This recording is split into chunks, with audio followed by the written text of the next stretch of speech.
The day after the New Year's Eve party, class monitor Lu Yang called out impoverished student Zhao Yan in front of everyone. Zhao Yan, last year when your mother fell ill, your family wanted you to drop out and marry the village bachelor. The classmates raised 50,000 for you. Don't you think you should repay everyone? The party went 5,000 over budget. You cover it. Consider it your way of giving back. How about it? Zhao Yan was caught in a dilemma, so I stepped in to help her. Out on the surface, she was profusely grateful to me, but secretly, she resented me for publicly highlighting her poverty and wounding her pride. On the day of our university graduation, she lured me to the rooftop and pushed me off. When I opened my eyes again, I had returned to the day the class monitor asked Zhao Yan for money. This time, I'm going to see exactly where you get the money from. 1. The sensation of weightlessness from the fall and the dull ache of impact still seemed to linger in my body, while the clamor of voices flooded my ears like a tide. My eyes snapped open, and my body trembled uncontrollably. The words Happy New Year 2026, written in colorful chalk, still stood out on the blackboard, surrounded by flowers and balloons. Did I just get a second chance at life? At the front of the classroom, class monitor Lu Yang was pounding his fist on the teacher's desk. Quiet down, everyone. Quiet down. Listen up. I have an announcement. We've gone over budget for the New Year's Eve party. We're still 5,000 short. Lu Yang adjusted his black-framed glasses, his gaze sweeping across the classroom before finally settling on Zhao Yan in the corner of the front row. Zhao Yan, Lu Yang's voice suddenly sharpened. Last year, when your mother fell ill, your family wanted you to drop out and marry that old bachelor in the village for 100,000 yuan bride price. It was everyone here who pulled together over 50,000 yuan so you could keep studying. Isn't that right? A person should know how to be grateful, so don't you think you should chip in for this 5,000 yuan shortfall? My heart skipped a beat, and I too looked at Zhao Yan. She wore faded, washed-out jeans and cloth shoes with patches, yet she was wrapped in a brand-new, designer down jacket. I gave that to her last month because it didn't fit right. The class monitor's words instantly drew everyone's gaze to her face. Zhao Yan's face flushed crimson instantly, but she managed a strained smile. Oh, of course, in my past life, it was this very suggestion from the class monitor that put Zhao Yan in a difficult spot. As Zhao Yan's roommate, I immediately confronted him. 5,000. Zhao Yan only gets 600 yuan a month for living expenses, and even her tuition was paid for by donations from others. You want her to front that money? Where is she supposed to get it? Last year, we donated money to her family because we didn't want to see a classmate drop out and get married off, not so you could use it to guilt trip people. If you think donating to her was a bad deal and want your money back, fine, tell me how much you gave her, and I'll pay you back myself. With me taking the lead, the other students also began to criticize the class monitor's outrageous suggestion, with so many people opposing it. The class monitor could only awkwardly explain that he'd had too much to drink and was just joking. After the class meeting ended, Zhao Yan thanked me for helping her out, but I never in a million years expected that behind my back, she'd actually say I hurt her pride. Lin Qian is just showing off that she's rich, trying to crush my pride with money. She acts like some great do-gooder all day, but in her eyes, I'm no different from a stray dog or cat on the street, just a tool for her to show off how compassionate she is. I feel sick every time I see a poser like that. My family really is pretty well off, and because Zhao Yan was having a hard time financially, and we were roommates, I usually took good care of her, and to protect her pride, whenever I gave her anything, I always came up with some excuse to hand it over. Like what happened last month. I saw her still wearing a thin coat in weather that was well below freezing, shivering non-stop on her way to class every day, so I bought a down jacket online, cut off the tags, and deliberately said it didn't fit so I could give it to her. But to her, I somehow became the villain who trampled on her pride. On graduation day, she called me to the rooftop of the school building and said she wanted to give me a gift to thank me for taking care of her all these years. I didn't suspect anything and went to meet her, but I never expected her to take advantage of my momentary distraction and shove me off the rooftop. Her twisted, vicious face is still etched clearly in my mind. Why is it that you can graduate and go straight into the family business, while I can only delay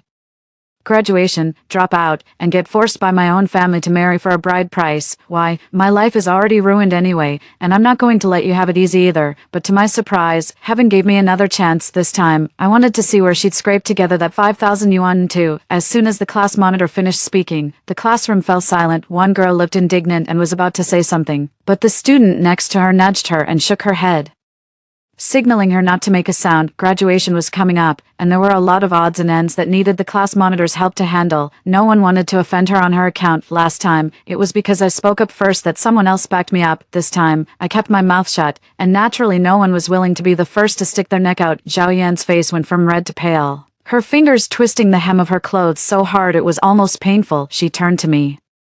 For help, her eyes red-rimmed, her lips moving as she silently mouthed a plea. Qian. The other roommates nearby opened their mouths, then hesitated and said nothing. I ignored her, lowered my head, unlocked my phone, opened Moments, and liked my friend's selfie with her brand new Maybach. Seeing that I still had no reaction, a flash of venomous resentment crossed Zhao Yan's eyes. She bit her lower lip, her body trembling slightly. Lin Qian, seeing that Zhao Yan still wasn't saying anything. Luyan turned the fire on me directly. Aren't you usually the one who takes the best care of her? She's practically about to cry. How can you just stand there and watch? I slowly lipped up and gave my phone a sharp smack down onto the table with a crisp thud. Monitor, that's not fair. Helping her is my duty. Not helping her is a kindness. What right do you have to force me to pay for her? Besides, Zhao Yan hates it most when people take pity on her or give her handouts. If I paid for her right now, wouldn't that be slapping her in the face in front of everyone?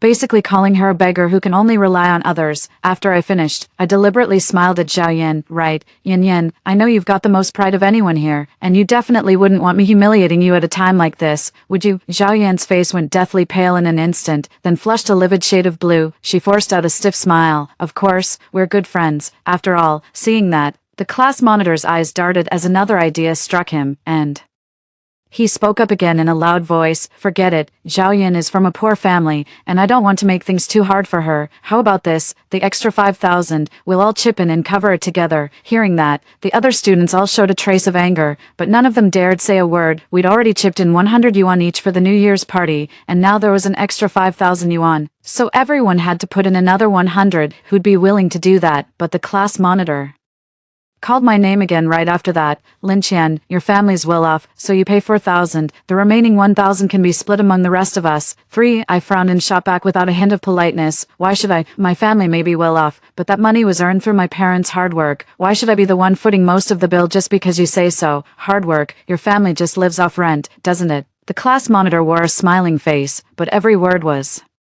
dripping with malice. Once we graduate and start working, half of our income every year ends up lining the pockets of landlords like you. You can chip in a little now and take it as making it up to us ordinary folks. That amount wouldn't even cover one set of makeup for you. Lin Qian, just pay up. It's like you're making a contribution to everyone. My heart sank, and a bad feeling crept over me. Wasn't he basically putting me at odds with the rest of the class? Sure enough, in the next second, the way my classmates looked at me changed instantly. Distant, disgusted, even laced with a hint of hatred. Exactly. If people like them didn't monopolize the market, ordinary folks like us wouldn't have such a hard time. When my cousin first graduated, he only made 2,800 a month. Rent alone was 1,700. After food and commuting costs, he didn't just fail to save anything each month. He still had to ask his family for money. Evil capitalists. People like that should be strung up for May. Lamppost. I clenched my teeth and glared at the class monitor on the stage, his face full of smug satisfaction. The money my parents used to buy that house was earned through years of running their company and closing business deals, and they only rent out one place. That one house was kept by my parents as a retirement home for themselves. Since they're not using it right now, they rented it out. But coming out of his mouth, it sounded as if my family made a living off rental income, but I knew this wasn't the time to explain. Everyone had already been stirred up by him, and no matter how I explained it, no one would listen. I took a deep breath and said with a smile, how can I get away with only putting in 4,000? I'll put in 5,000. The class monitor lit up with delight and started clapping first. Good, that's what a good classmate looks like. The way everyone looked at me softened a little, and they gave a smattering of applause, but then I went on to say, but this 5,000 yuan was meant as a contribution for the classmates. I don't want it ending up in someone's own pocket. The class monitor's face darkened, and he said coldly, what do you mean by that? Are you accusing me of skimming everyone's money, pointing at the unfinished peanuts and melon seeds in the corner, the no-name off-brand snacks, and the drinks nearing their expiration date? I said loudly. Then tell me, how did you manage to spend 10,000 yuan on just this little bit of stuff? If you can produce an invoice or a receipt, I'll cover the full 5,000. For the class monitor's face went ashen, but he couldn't say a word. Where was he supposed to get an invoice from? In fact, everyone suspected he'd been skimming money from the class fund, but no one dared say it out loud. The day before the New Year's Eve party, he'd just gotten a new phone. Where did the money come from? Everyone knew it. They just didn't dare say it, now that I'd brought it out into the open. Everyone turned to look at him. They didn't pay rent to my family, but the class fund, now that they definitely handed over to the class monitor, with me taking the lead. Someone nearby chimed in a low voice. Yeah, class monitor, you bought so many things, having them issue a receipt shouldn't be a big deal, right? It's over 10,000 yuan worth of stuff. Exactly, just show us the itemized list. And everyone will know where all that money went, right? You spent all that money, don't you? Oh, everyone an explanation. The class monitor's face grew darker and darker, but suddenly a voice came from the front row. The class monitor bought all this through connections to save money. How could there be receipts? Lin Qian, aren't you being a little too aggressive? It was Zhao Yan, who had just been being put on the spot by him. She opened the bag of peanuts and pointed to what was inside. It may not look like much, but the class monitor carefully picked out every single item. Take this peanuts, for example. These are organic farm peanuts, grown without a single drop of pesticide. Do you know how much they cost per gene? You couldn't even buy a gene for 30 bucks. Just the peanuts alone are over 150 gene, costing nearly 5,000 yuan, not to mention all these snacks and drinks. I saw you eating and drinking more than anyone last night, and now you're saying this. Aren't you being a bit too ungrateful, really? I smiled and took out the snacks and bottled water from my bag. Sorry, I've been trying to lose weight lately, and these things are too high in calories. Yesterday, I ate the whole grain crackers I brought myself and drank the bottled water I brought myself. You saw everything clearly right beside me last night. You even told me to have some snacks. What? You've forgotten already? Ignoring Zhao Yan's ugly expression, I said again, I'll say it again, produce the invoice or the receipt. I'll cover the extra 5,000. If you can't, figure it out yourself, and don't drag everyone else into chippin'. The class monitor's face turned ashen. After a long moment, he finally forced out a sentence. Fine, I'll front it for now. Once the invoice is issued, Lin Qian, you'll have to pay me back. I let out a cold laugh and got up to leave the classroom, covering for you. After today, only a fool would admit to this. Not long after I left, another roommate, Wang Qianqian, messaged me and said Zhao Yan had stepped up and paid the money for the class monitor. Once the receipt was issued, she'd come to you for reimbursement. Seeing this message, I was a little surprised. She can't even afford a down jacket, so where did she get that much money? A moment later, Wang Qianqian sent me another message. Qianqian, did you and Zhao Yan fall out? I quickly typed out a reply. No, I just suddenly felt she wasn't worth helping. The other side kept showing typing for several minutes before she finally sent me a message. Actually, I've wanted to tell you for a while, but I was afraid you'd think I was being gossipy. The truth is, Zhao Yan isn't as poor as she makes herself out to be. Then she sent me a Xianyu account link. I opened the account and was immediately stunned. 5. This account was a very typical personal seller account. The profile showed that over the past year, the seller had sold more than 100 items. The top item listed for sale was a familiar down jacket. With trembling hands, I opened it, and the product description below read, designer down jacket, practically brand new, slim fit. Bought it and found the size didn't suit, so I'm selling it at 10% off. I opened each picture one by one and zoomed in to take a closer look. No doubt about it, that's our dorm. In the background of the photo was the lower bunk, with a Hello Kitty plush hanging above it. That was my bed, and that down jacket was clearly the very one I had bought and then given to Zhao Yan on the excuse that it didn't fit. I closed out this item and opened the previous one that had already been sold. It was the top-end model from the previous generation of iPhone, priced at $5,399. At a glance, I noticed the tiny ding on the lower left corner of the phone. It was from when I accidentally dropped it while traveling during the May Day holiday, and this phone was one I gave to Zhao Yan. In my mind, I could almost see Zhao Yan's pitiful face again, crying so hard she could hardly catch her breath. That was around National Day this year. Zhao Yan accidentally dropped her phone and shattered the screen to pieces. It wouldn't even turn on, so she borrowed my phone to call home and ask for money to buy a new one. I was standing right there and heard every word clearly. Her father kept berating her, calling her useless for not even being able to hold on to a phone, and telling her she might as well go die. He accused her of being vain and materialistic, saying why couldn't she just get it repaired instead of insisting on a brand new phone. He even told her that if she wanted a new phone so badly, she should go sell herself for it, because he wasn't giving her a single cent. After hanging up, Zhao Yan was crying so hard she could barely catch her breath. I caved and told her I was planning to get a new phone anyway, so I sold her mine for 200 yuan, but over the National Day holiday, she went back home, and her phone was suddenly back to the same old model. She said her dad had snatched it away from her, and she cried and apologized to me. Turns out she'd sold it herself. I kept scrolling up one by one. Clothes, shoes, snacks, a power bank, they were all things I had given her. Suddenly, my eyes fixed on one of the items that had already been sold. 6. It was a small bottle of skincare product. The product description said, Estee Lauder Advanced Night Repair Serum, travel size bottle, guaranteed authentic, obtained through the seller's private channel, sold at half price. If you don't believe it, don't place an order. Besides these, she was also selling many other travel size skincare products, but I remember very Clearly that everything I gave her was just everyday necessities. I never gave her any skincare products, so where did she get these skincare products from? Suddenly, it hit me like a bolt of lightning. Then I remembered, there was a period when my skincare products were running out unusually fast, so I asked my roommate if someone had been using them. Xiaoyan pitifully said her face had been very dry lately. So she used some of my makeup. Was it because she used too much, as she asked me anxiously.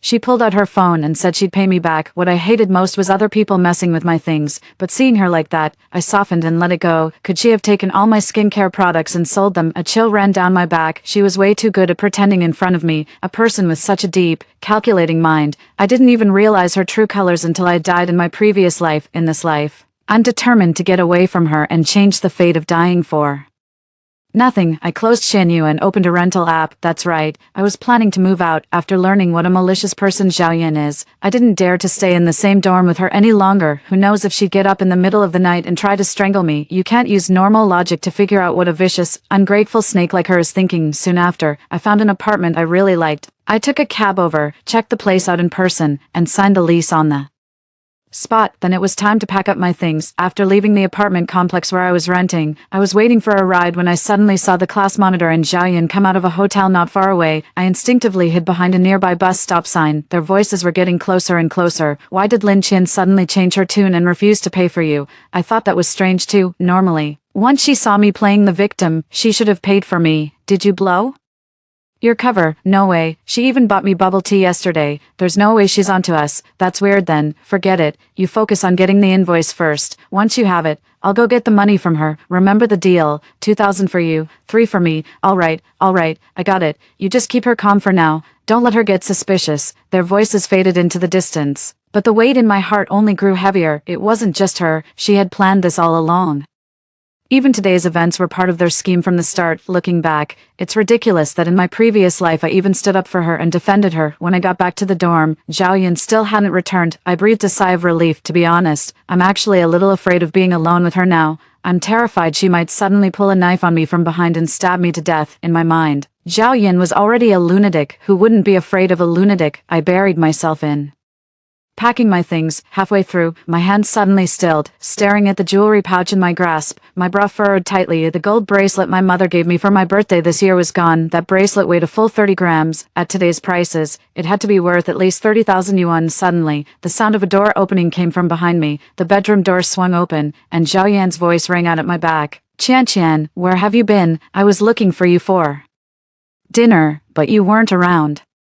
7. My body tensed up. I turned around nonchalantly, took a step back to put some distance between us. I've rented a place off campus. I'm starting my internship soon, so I'm getting ready to move out. A flicker of jealousy flashed in Xiaoyan's eyes, yet a smile of envy appeared on her face. That's wonderful. I'm so envious. My parents just called again, pressuring me to go home and get married. If only I could land an internship too. Pretending not to catch the hint in her words, I replied with a smile, I'm sure you'll find the right job. You can do it. But I added a silent retort in my head. Yeah, right. With her failing 4 out of 10 subjects, forget about an internship. She'd be lucky to graduate on time. In her past life, she had to repeat a year because she failed too many courses. Her family called her a waste of space even at school and forced her to drop out and get married. That was the direct trigger that drove her to kill me in a crazed frenzy. She was about to say something else when her phone suddenly rang. She glanced at it, then hurried off with her head down to take the call in the stairwell. After she left, I tore apart my bed and rummaged through all my bags again, but I still couldn't find it. Sitting on the bed, I thought it over carefully. Aside from wearing it once on my birthday, that bracelet had been buried at the very bottom of my suitcase the whole time. I never took it out. I had planned to take it home for the National Day holiday, but my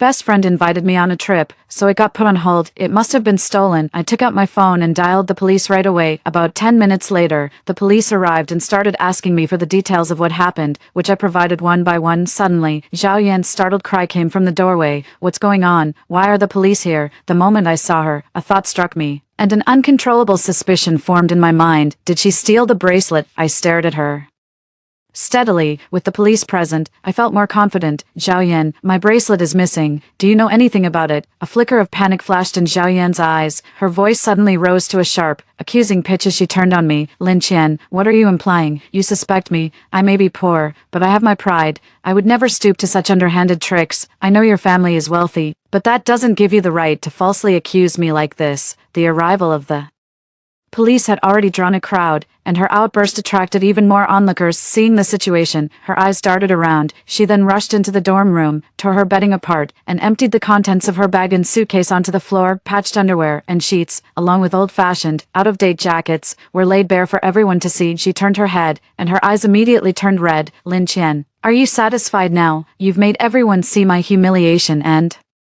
trampled my dignity into the ground. Isn't that exactly what you've always wanted? Take a good look, see if your gold bracelet is really in there. I know my family is poor, and you've always looked down on me, but I really didn't steal your things. I'm really not a thief. Sob, sob, sob. As she spoke, she completely broke down, squatting on the ground and crying her heart out. Everyone's stares came at her like knives, and waves of contemptuous voices drifted in from the doorway. That's way out of line. Having a roommate like that is just pitiful. I know her. Her family lives off rent income, an upstart who made her money by exploiting other people, and she really thinks she's some rich young lady. Pfft, no matter how rich her family is, she can't treat people like this. Isn't this just bullying? Some people even took out their phones and secretly snapped photos and recorded videos. The police, however, didn't let her throw them off. First, they closed the door to block out the prying eyes outside, then told me to call the other roommates back. Only then did the police help Zhao Yan up and offer a few words of comfort. After she had calmed down, they asked her a few questions and finally recorded her phone number, ID number, and other information. A little while later, the other roommates came back too. The police went through the same routine again, then turned to me and said, "We've already gotten the full picture. Once we're back, we'll conduct a more thorough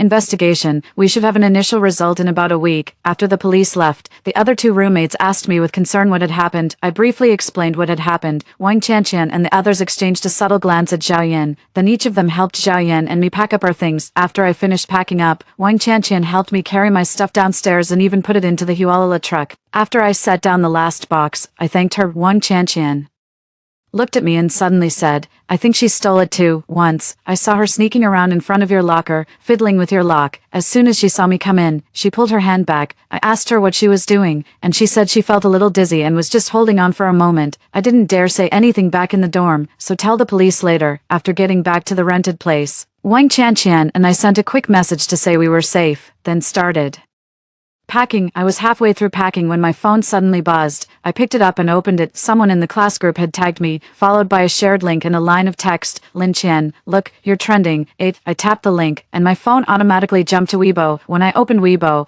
the first thing that caught my eye was a huge headline, "Rich kid bullying a poor student on campus." Below it was a video, and the thumbnail was a picture of me. My heart skipped a beat, and I clicked on the video. Sure enough, in the next second, Zhao Yan's pitiful, helpless voice came through my phone. "I know my family is poor, and you've always looked down on me, but I really didn't steal your things. I'm really not a thief." Sob, sob, sob. Zhao Yan's face had been blurred in the video, but my own face was shown crystal clear. Zhao Yan's pitiful look and her tearful, heartbroken sobbing instantly stirred up outrage from countless people. "So if you've got money, you can just bully people however you want. Disgusting. Why doesn't someone like that just die? What is the school doing? Why hasn't this animal been expelled yet? The classmate being bullied is so pitiful. Her clothes are even patched. You can tell at a glance she's an honest kid from the countryside, and yet she's being bullied like this. She's crying so miserably. You can tell she's been bullied badly all the time." Occasionally, a few people who knew the truth said I hadn't bullied her at all. In fact, I often helped her, but their words were quickly drowned out by a flood of malicious comments.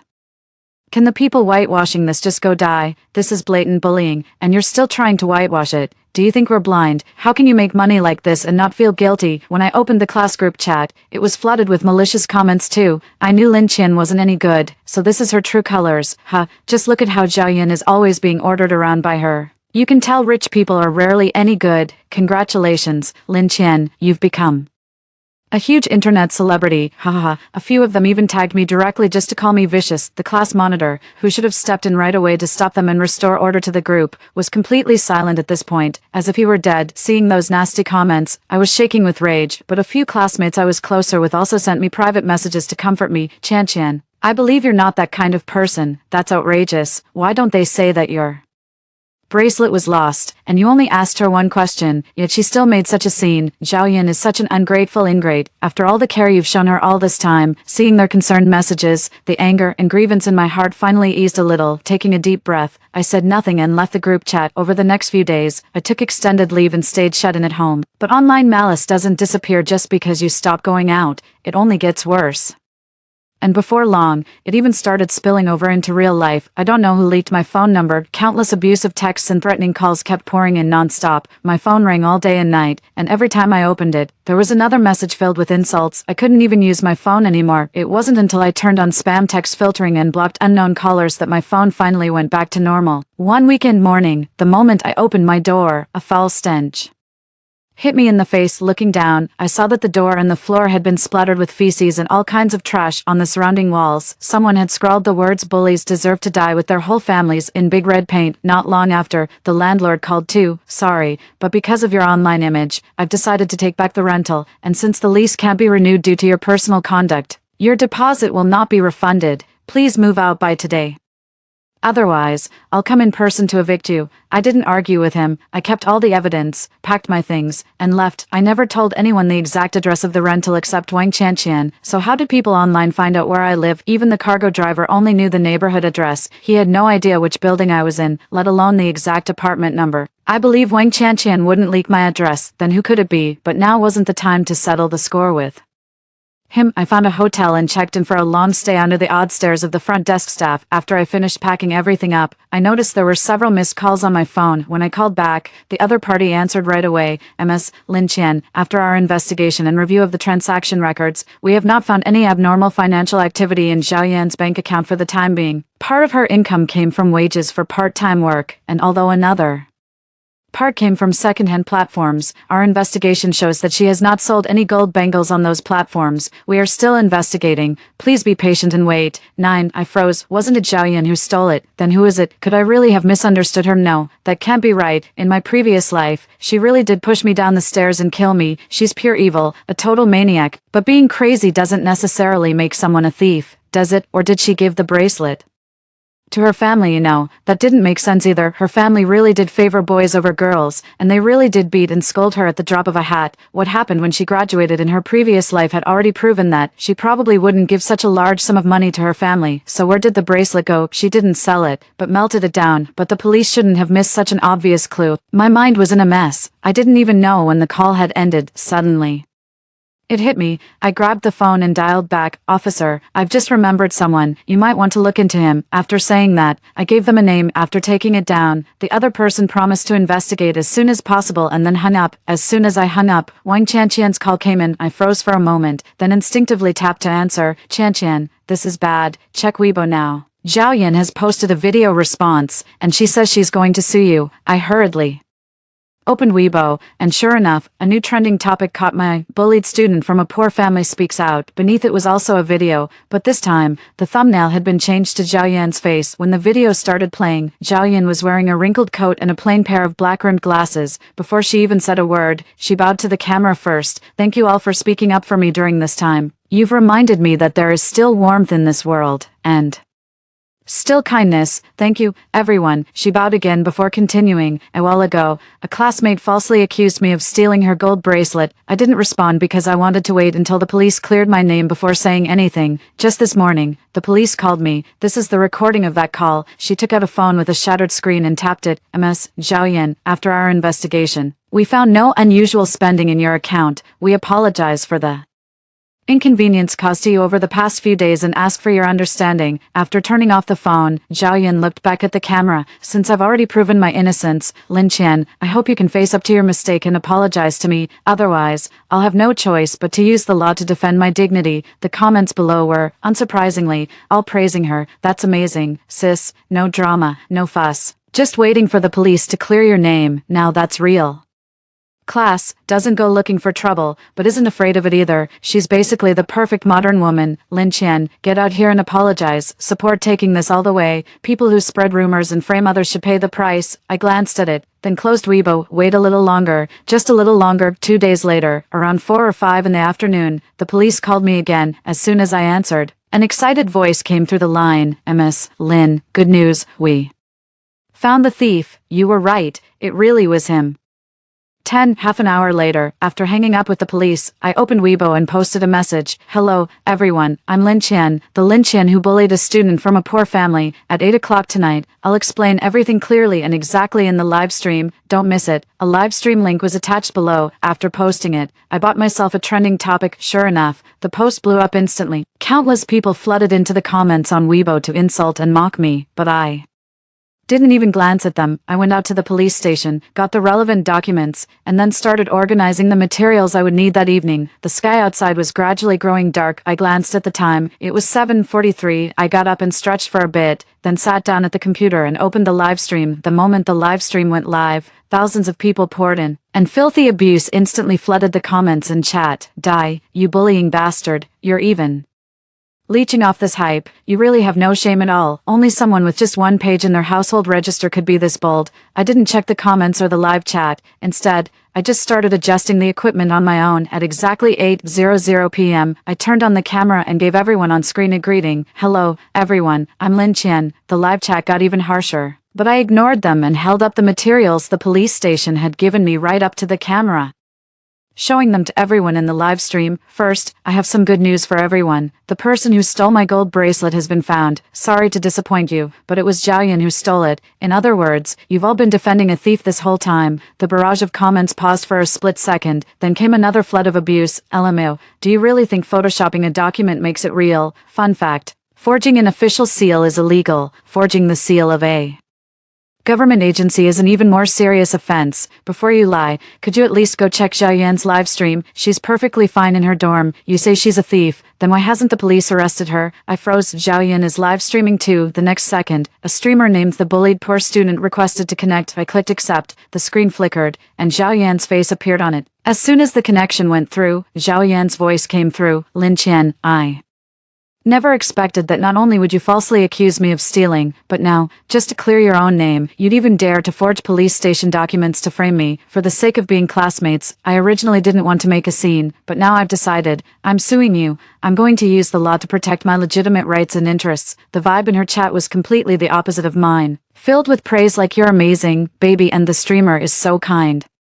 Just then, the sound of a police car came through on her end. I smiled and gave a little nod. Sumi, didn't you hear the sirens? They're coming to get you. Zhaoyan gave a sneer. A police car means it's coming for me. Then there are police cars out on calls every day. Does that mean they're all coming for me? Lin Qian, at a time like this, you're still refusing to admit it. To be honest with you, the police car arrived 2 hours ago. Unfortunately, they went to the boys' dorm. If I'm the thief, why didn't they come arrest me? As soon as he finished speaking, the dormitory door was opened. Zhaoyan looked up, and her face instantly turned panicked. A police officer stepped into the camera's view and said to Zhaoyan with a stern expression, Ms. Zhaoyan, you are suspected of theft involving a large amount of property. The evidence is conclusive. Please come with us. When this happened, the live comments exploded, with question marks filling the entire screen. Zhaoyan was still refusing to admit it, backing up a few steps and shaking her head nonstop. I didn't do it. I didn't steal it. I get it now. You must have been in on it with Lin Qian. I'm filing a complaint. You're abusing your power and taking bribes. I called a few days ago to ask, and you clearly told me in person that I had nothing to do with that theft case. The police gestured to the back, and another officer brought over the class monitor, who looked utterly dejected. Last time, you misled us, so we made the wrong call. We only found that there was no unusual source of income in your bank account, but we never expected you to be the one doing the stealing, while Wang Hao was the one fencing the goods and then using the excuse of a part-time job to transfer the stolen money to you. Apart from that, you had no public intimate connection at all, which led us to misjudge the relationship between you two, so we overlooked Wang Hao. Then, after a tip from someone in the know and further investigation, we discovered that 4 months ago Wang Hao had sold a piece of gold jewelry worth over 30,000 yuan, and after checking, we found that the jewelry he sold was exactly the one Ms. Lin Qian had lost. After investigation and questioning, he confessed to his crimes and revealed the source of the stolen goods. After that series of forceful, ringing statements, Zhao Yan's face had already gone deathly pale, and when she saw the police take out the handcuffs, her legs went weak, and she collapsed to the ground. Only after handcuffing her did the officers turn to the camera and salute. The evidence in this case is conclusive, and the motive as well as the chain of profiteering are crystal clear. There was never any so-called collusion or bribery. Please don't believe her one-sided story. Rumors die when they reach the wise. After the police left, the barrage of comments fell silent, but after a while, someone posted a comment, even if she really is a thief, you're the one Who drove her to it? If you hadn't been bullying and tormenting her all this time, she never would have gone down the path of crime. You're the one who pushed her to the brink. You're the real culprit here, the one who deserves to die most. 11. With his lead, the barrage of comments shifted direction and started attacking me as a bully. They said I was utterly heartless, that I had driven an honest kid from a rural village onto the path of crime. I said nothing and started showing other evidence. You say I bullied her. Do you have any proof, any witnesses? But I do.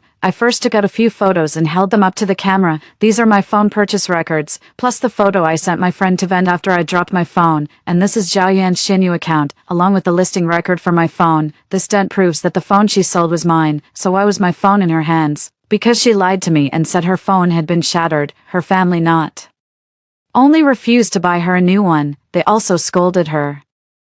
I felt sorry for her, so I sold her this phone for 200 yuan, and this one, I saw her wearing only a jacket in sub-zero temperatures, so I bought her a down jacket. I deliberately said it didn't fit and gave it to her, and this, everything she's selling on her account, the shoes, the coats, the power banks, I gave them all to her. I showed the purchase records one by one and matched them against her listings. So what you're saying is, my way of bullying her was by giving her gifts. The barrage went silent item by item. The purchase records went back 2 years and continued all the way to last month. Everything matched perfectly, beyond dispute, so we were really fooled. Come to think of it, Zhao Yan said she was being bullied because she was falsely accused of stealing. If she wasn't falsely accused, then was the bullying story made up too? Suddenly, a barrage comment popped up. Don't let her fool you. This is all just her side of the story. What if Zhao Yan is just a second-hand dealer? Buying her stuff and reselling it isn't illegal, is it? I laughed, looking at the account that had been bouncing around non-stop since the live stream started. Is that so? Then what about this? I produced the final piece of evidence. Starting sophomore year, Zhao Yan's family stopped paying her tuition. If it weren't for an anonymous donor who kept sending her money, she would have dropped out long ago. And that anonymous donor who kept paying her tuition was me. The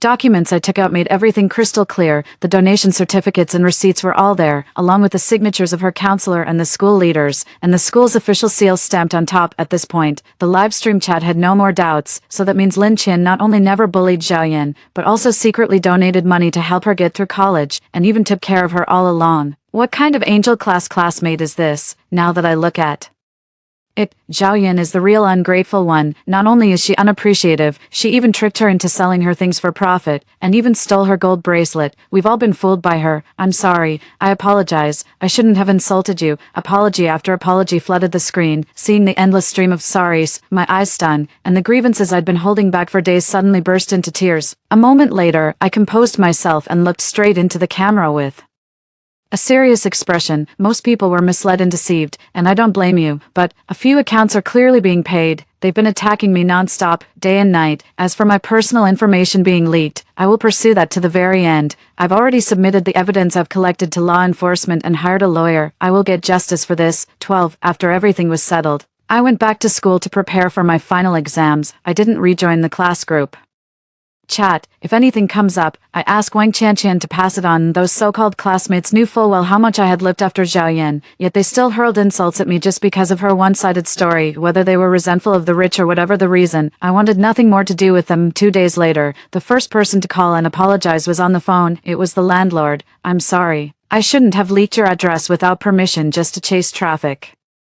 I've already deleted the video. I'll return your deposit and give you triple compensation. Please, I'm begging you to withdraw the lawsuit. I ignored him and hung up right away. Now you realize you were wrong. Too late. Soon, final exams were over, and the verdicts for Zhao Yan and the class monitor were handed down as well. Zhao Yan, as the principal culprit, was convicted of theft, false accusation and entrapment, and inciting online mobbing. Given the huge amount involved and the extremely wide spread, she was sentenced to 8 years in prison. Wang Hao was sentenced to 5 years and 6 months for fencing the stolen goods, taking part in the online mobbing, and violating my privacy and portrait rights. With the content spreading extremely widely, the two of them not only had to compensate me for the stolen property, but also pay me more than 50,000 yuan in additional damages as compensation for emotional distress to drive traffic. The landlord maliciously leaked my address. This not only violated the confidentiality clause in our rental agreement, but also led to me being subjected to extreme behavior because of the leak, for which he was sentenced to 1 year and 7 months. As my legal team stepped up and carried out a thorough investigation, the mastermind behind the cyberbullying I suffered gradually came to light. At first, it was paid trolls hired by Zhao Yan and Wang Hao, but later some people also joined in on their own, attacking and insulting me non-stop. What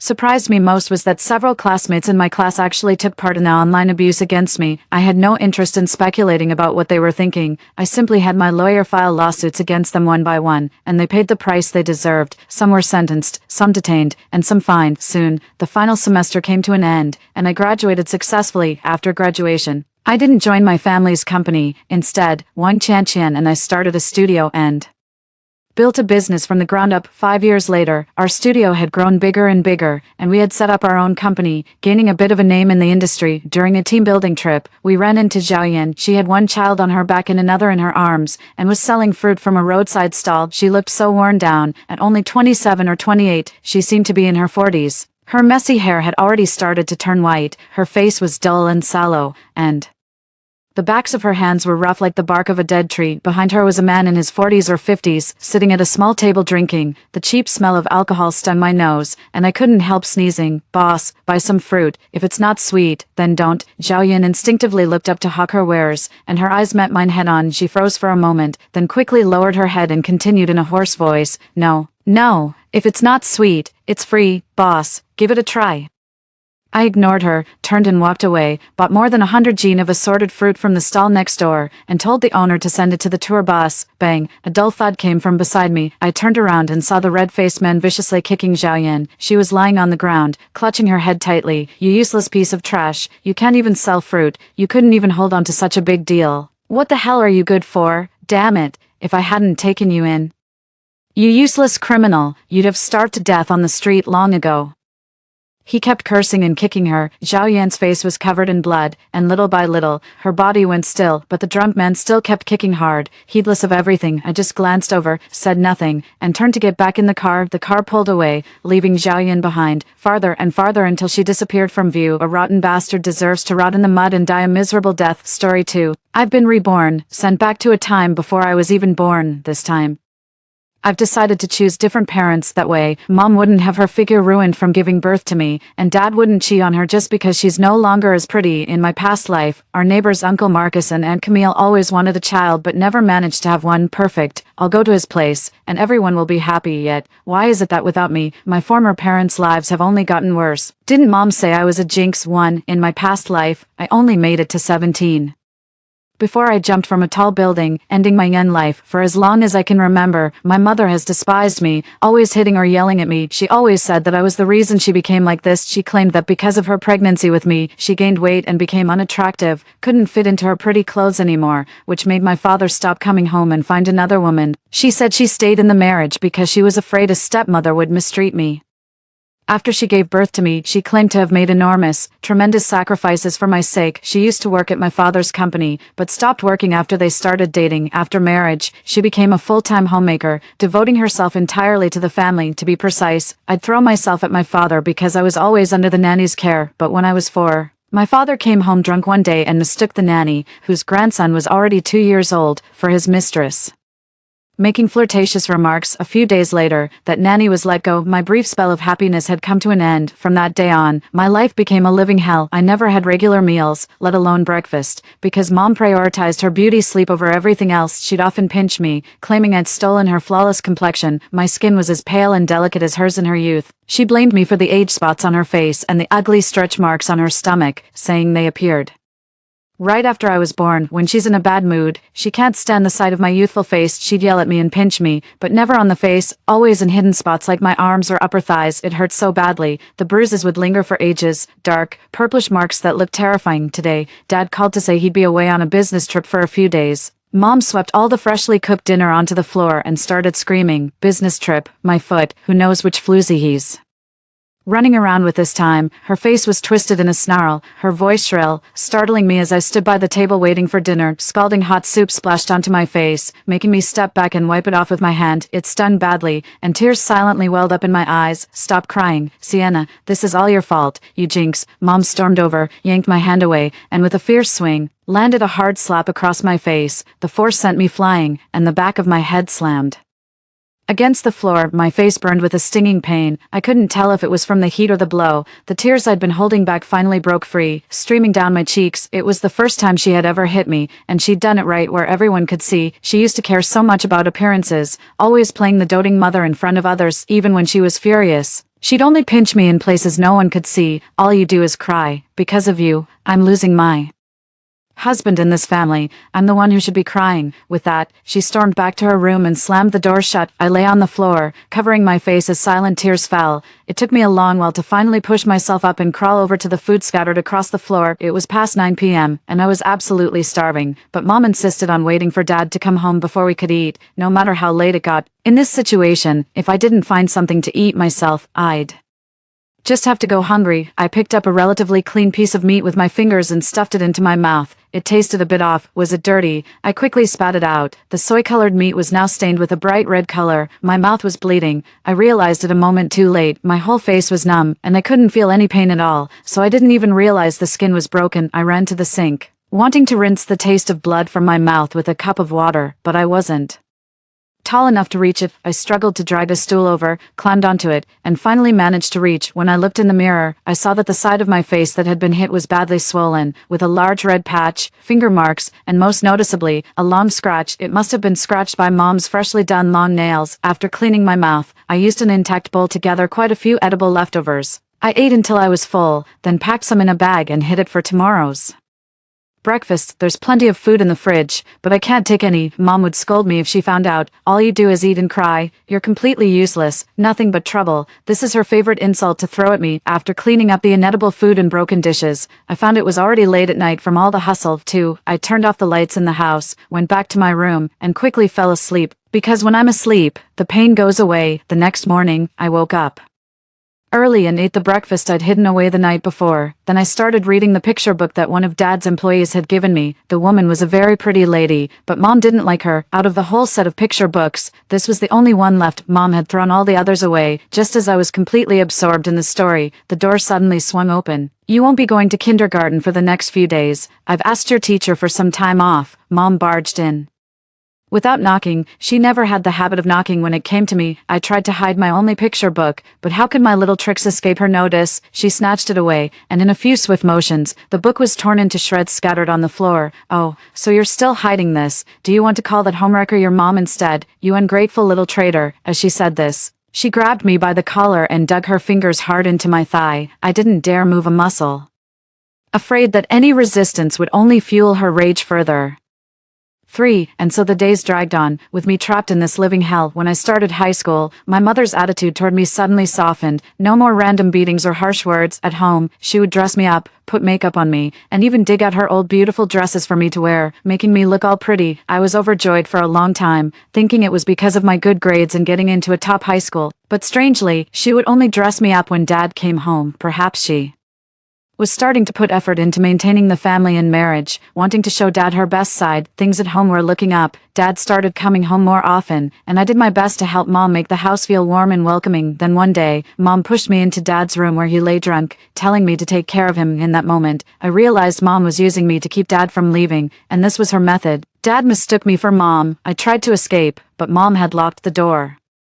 From the outside, I ended up knocking Dad out with the lamp, then rushed into the bathroom and locked the door behind me, my whole body trembling uncontrollably. That day, my world came crashing down. The next day, Mom came in and started screaming her head off when she saw Dad passed out on the floor, then began kicking the bathroom door furiously. You cursed brat, I told you to look after your father, and this is how you do it. Leaving him on the floor. Get out here right now, you ungrateful wretch. The screams were loud enough to raise the roof. I sat on the toilet all night without closing my eyes, trying to find excuses for my mother's behavior, an excuse that could convince myself she was my biological mother. Why does she hate me so much? She wouldn't even harbor that much hatred for a stranger. Pushing open the bathroom door, I stared at her with bloodshot eyes. Perhaps it was the intensity in my gaze that made her abruptly stop shouting. Ignoring her, I turned my attention back to my father still lying on the ground. She was so busy yelling at me that she hadn't even tried to help him up, and here I thought she truly loved this man. Turns out it was all for show. As I walked past her, she seemed to want to say something,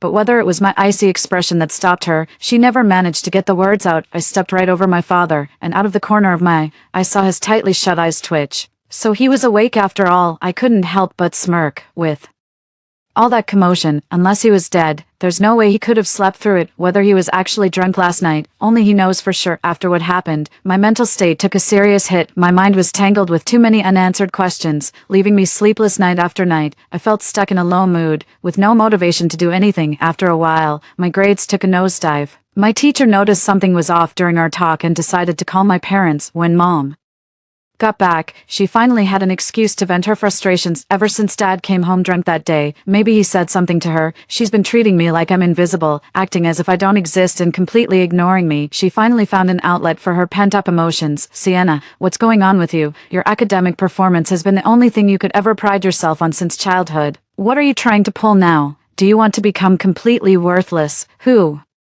knows where she dug up that test paper? She slammed it down right in front of me. My father, who had just gotten home, overheard this and came over. He picked up the test paper, glanced at it, and started backing her up. He doesn't care about anything else, but my grades must be kept up for him. It's ridiculous. He never cared for me growing up, except for throwing a few banquets to brag to his business friends when I got into a top high school, listening to my mother's curses and my father's lectures. I felt no emotional turmoil. I just slowly walked to the balcony and jumped off. The cursing and lecturing behind me abruptly ceased, and the world fell silent. For, in a daze, I felt a force tugging at me. What's going on? Wasn't I shattered into pieces, utterly beyond dead? Forcing my eyes open, I found myself hovering above the familiar neighborhood, being dragged back by that force toward the home I just escaped. Instinctively I struggled. There was no way I was going back anywhere but there. Spotting the neighbor's door, I threw all my strength into lunging toward it. That aunt and uncle were one of the few sources of warmth in my brief life. Perhaps my resistance was too strong, for I managed to burst into the next room as I had hoped, and saw my aunt and uncle fast asleep. Then, I rushed into Aunt Camille's womb. 10 months later, I was born again, but this time, I had a different mother. I became Aunt Camille's child. In her previous life, Aunt Camille never had children of her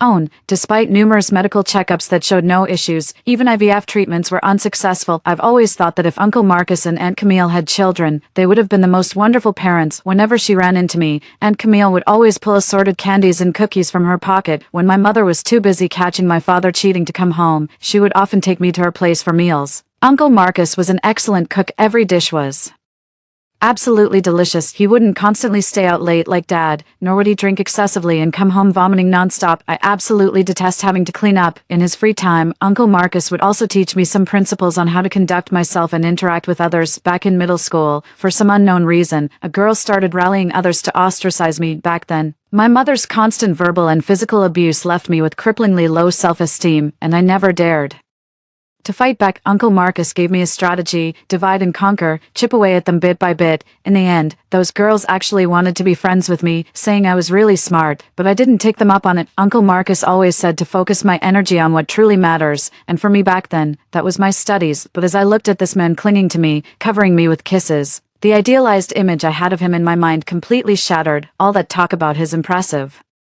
stature and mature demeanor, it was all just my imagination. This damn stubble really stings. I shut my eyes in agony. All right, that's enough kissing. Annie's already asleep, and Camille was so considerate. She really saved me from that awkward situation. They named me Annie, a name that carries the wish for peace and happiness. I really love this new name. In my previous life, I was called Sienna because my mom said I cried way too much when I was hungry, when my diaper was wet, for no reason at all. It drove her crazy, so she gave me the name Sienna, hoping it would calm me down.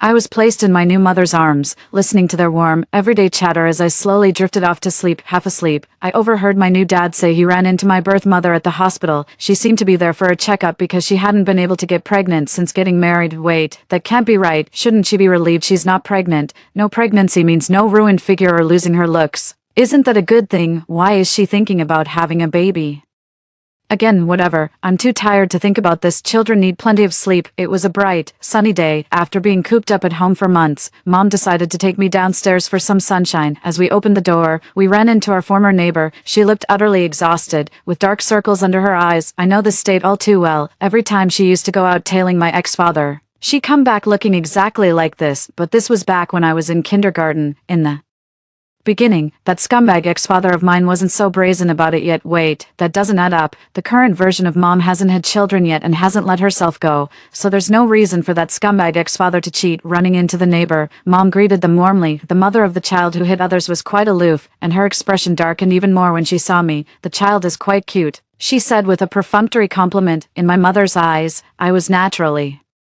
the most adorable child in the world. Faced with such an insincere remark from the neighbor, my mother didn't want to engage further. After politely thanking her, she prepared to go downstairs. Unexpectedly, the mother of the child who hit others spoke up again. You haven't been married that long, have you? Your baby's already several months old. Do you have some secret fertility recipe? The previously composed mother whirled around in shock, her face clearly asking, what on earth are you talking about? I was stunned too. Talk about overstepping boundaries with someone you barely know. If you want fertility secrets, you should be asking me. I'm the mastermind behind all this. I don't understand any of this. Mom finally retreated under the woman's disbelieving glare. How did I never notice how strange our next-door neighbor is? I'd better keep my distance from now on. In the elevator, Mom held me close and muttered under her breath, it's quite lively downstairs, with lots of moms and grandparents bringing their kids out to play. A group of familiar neighbors had gathered together. Before I even got close, I could hear them gossiping about that deadbeat dad and the abusive mom. Listen to this. I overheard Wayne and his wife Bonnie arguing in the underground parking lot about having kids. Bonnie wanted him to get checked out at the hospital, but he absolutely refused and started cursing like crazy. One of the female neighbors scanned the crowd with a look that screamed,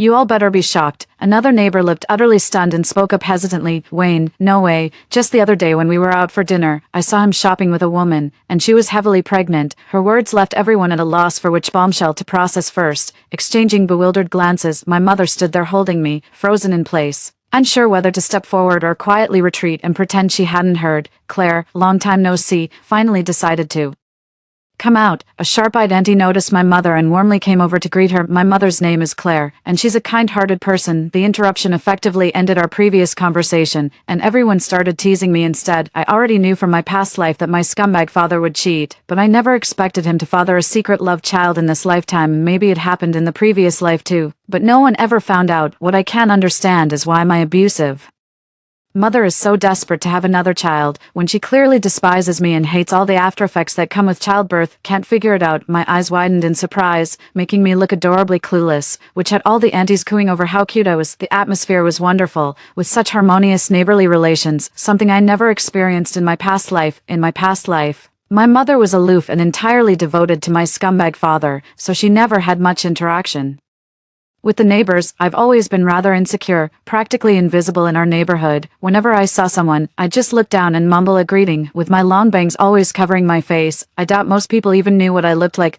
Time flew by, and soon I was old enough to start kindergarten. That day, the kindergarten entrance was bustling with noise, and the teacher handed me over to my mom, who had been waiting for a long time. Mom and I were both wearing soft green dresses, our matching mother-daughter outfits for the day. We actually have quite a few sets like this. Annie's mom looks absolutely lovely today, the teacher praised. My mom is beautiful every single day, I proudly chimed in, gazing at my youthful, radiant mom with her lovely figure. Then I added, and I'm just as pretty as mommy. That made both my teacher and my mom laugh. After giving birth to me, Mom gained quite a bit of weight too, but she stuck to her exercise routine, and with Dad preparing healthy low-calorie meals for her every day, she soon slimmed back down and could wear her beautiful old clothes again. After saying goodbye to the teacher, Mom held my hand as we walked home. On the way, we stopped by a convenience store and bought 2 ice cream cones. We made a pact not to tell Dad, then continued eating them all the way home. Days like these were truly wonderful, but as soon as we stepped out of the elevator, we saw the neighbor's door wide open, with the sound of a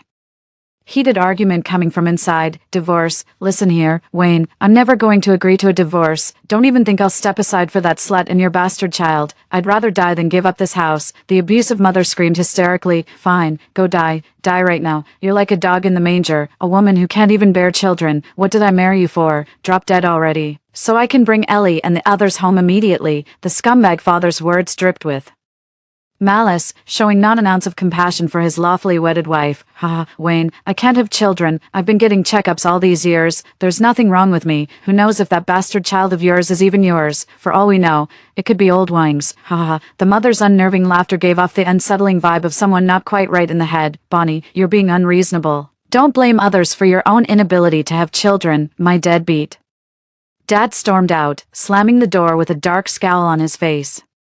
only to look up and see my mother covering my ears as we were about to head home, having accidentally overheard someone else's family drama. Mom felt awkward and was at a loss for how to react. That scumbag of a father acted like he didn't see anything and just walked away. The abusive mother was screaming inside the house and started throwing things. You think I'll die to make way for that bitch? Dream on, Wayne. I'm smashing everything. Let's see you live here then. Mom closed the door, shutting out all the curses. You have to admit, the soundproofing in this complex is actually pretty decent. You're back. Go wash your hands. Dinner's ready. Dad placed a pot of soup on the dining table, completing our standard meal of 3 dishes and a soup. There were my favorite cola chicken wings and Mom's beloved steamed fish head with chopped chili. Are the neighbors arguing again? Dad asked casually once everyone was seated. He'd grown accustomed to the couple's toxic relationship. They seemed to argue every time they crossed paths. Exactly, the things they were shouting were just awful. I'm really worried their behavior might rub off on our Annie. Mom shook her head with a sigh, giving me a concerned look. Dad just chuckled dismissively and dropped a chicken wing into my bowl. Our Annie isn't some hothouse flower. Isn't it good for her to be exposed to all sorts of people? Then he patted my head and asked, so Annie, what do you think of our neighbors, Uncle Wayne and Aunt Bonnie?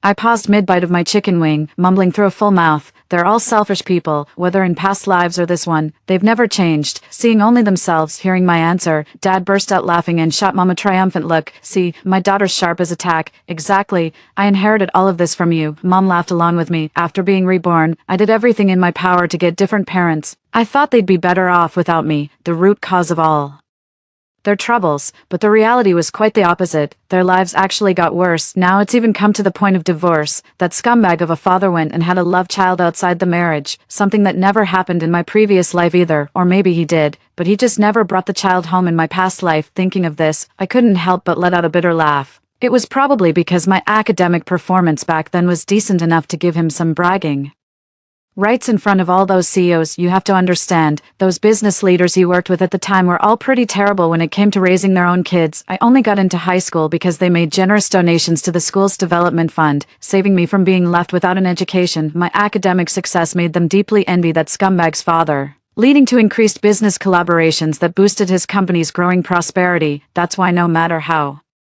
difficult his wife behaved back then, that scumbag's father always endured it. Seems the only reason she could keep up her antics without getting divorced was because of me. Without me in this lifetime, they might actually end up getting divorced. While munching on chicken wings, I suddenly had an epiphany about some key points from my past life. Is that really how it was? I shook my head. I was probably overthinking it. What are you doing? Eat properly. Mom noticed my odd behavior and scolded me. I immediately focused on my meal. No way was I going to waste this delicious feast Dad had prepared. 7. As days went by, the arguments next door grew increasingly intense. My deadbeat dad came home less and less often, and my abusive mom seemed to be having mental issues. She'd become gloomy and withdrawn. One day, my mom and I ran into her in the elevator when we were coming back home. Mom greeted her, but she didn't respond. She just stared at me with an unreadable expression. As we stepped out of the elevator, she murmured, I wish you were my child. Mom laughed it off with a smile, but her grip on my hand tightened noticeably as she pulled me behind her protectively. She then hurried us home, locked the door, and warned me to stay away from the abusive mother from then on. When I was about to start elementary school,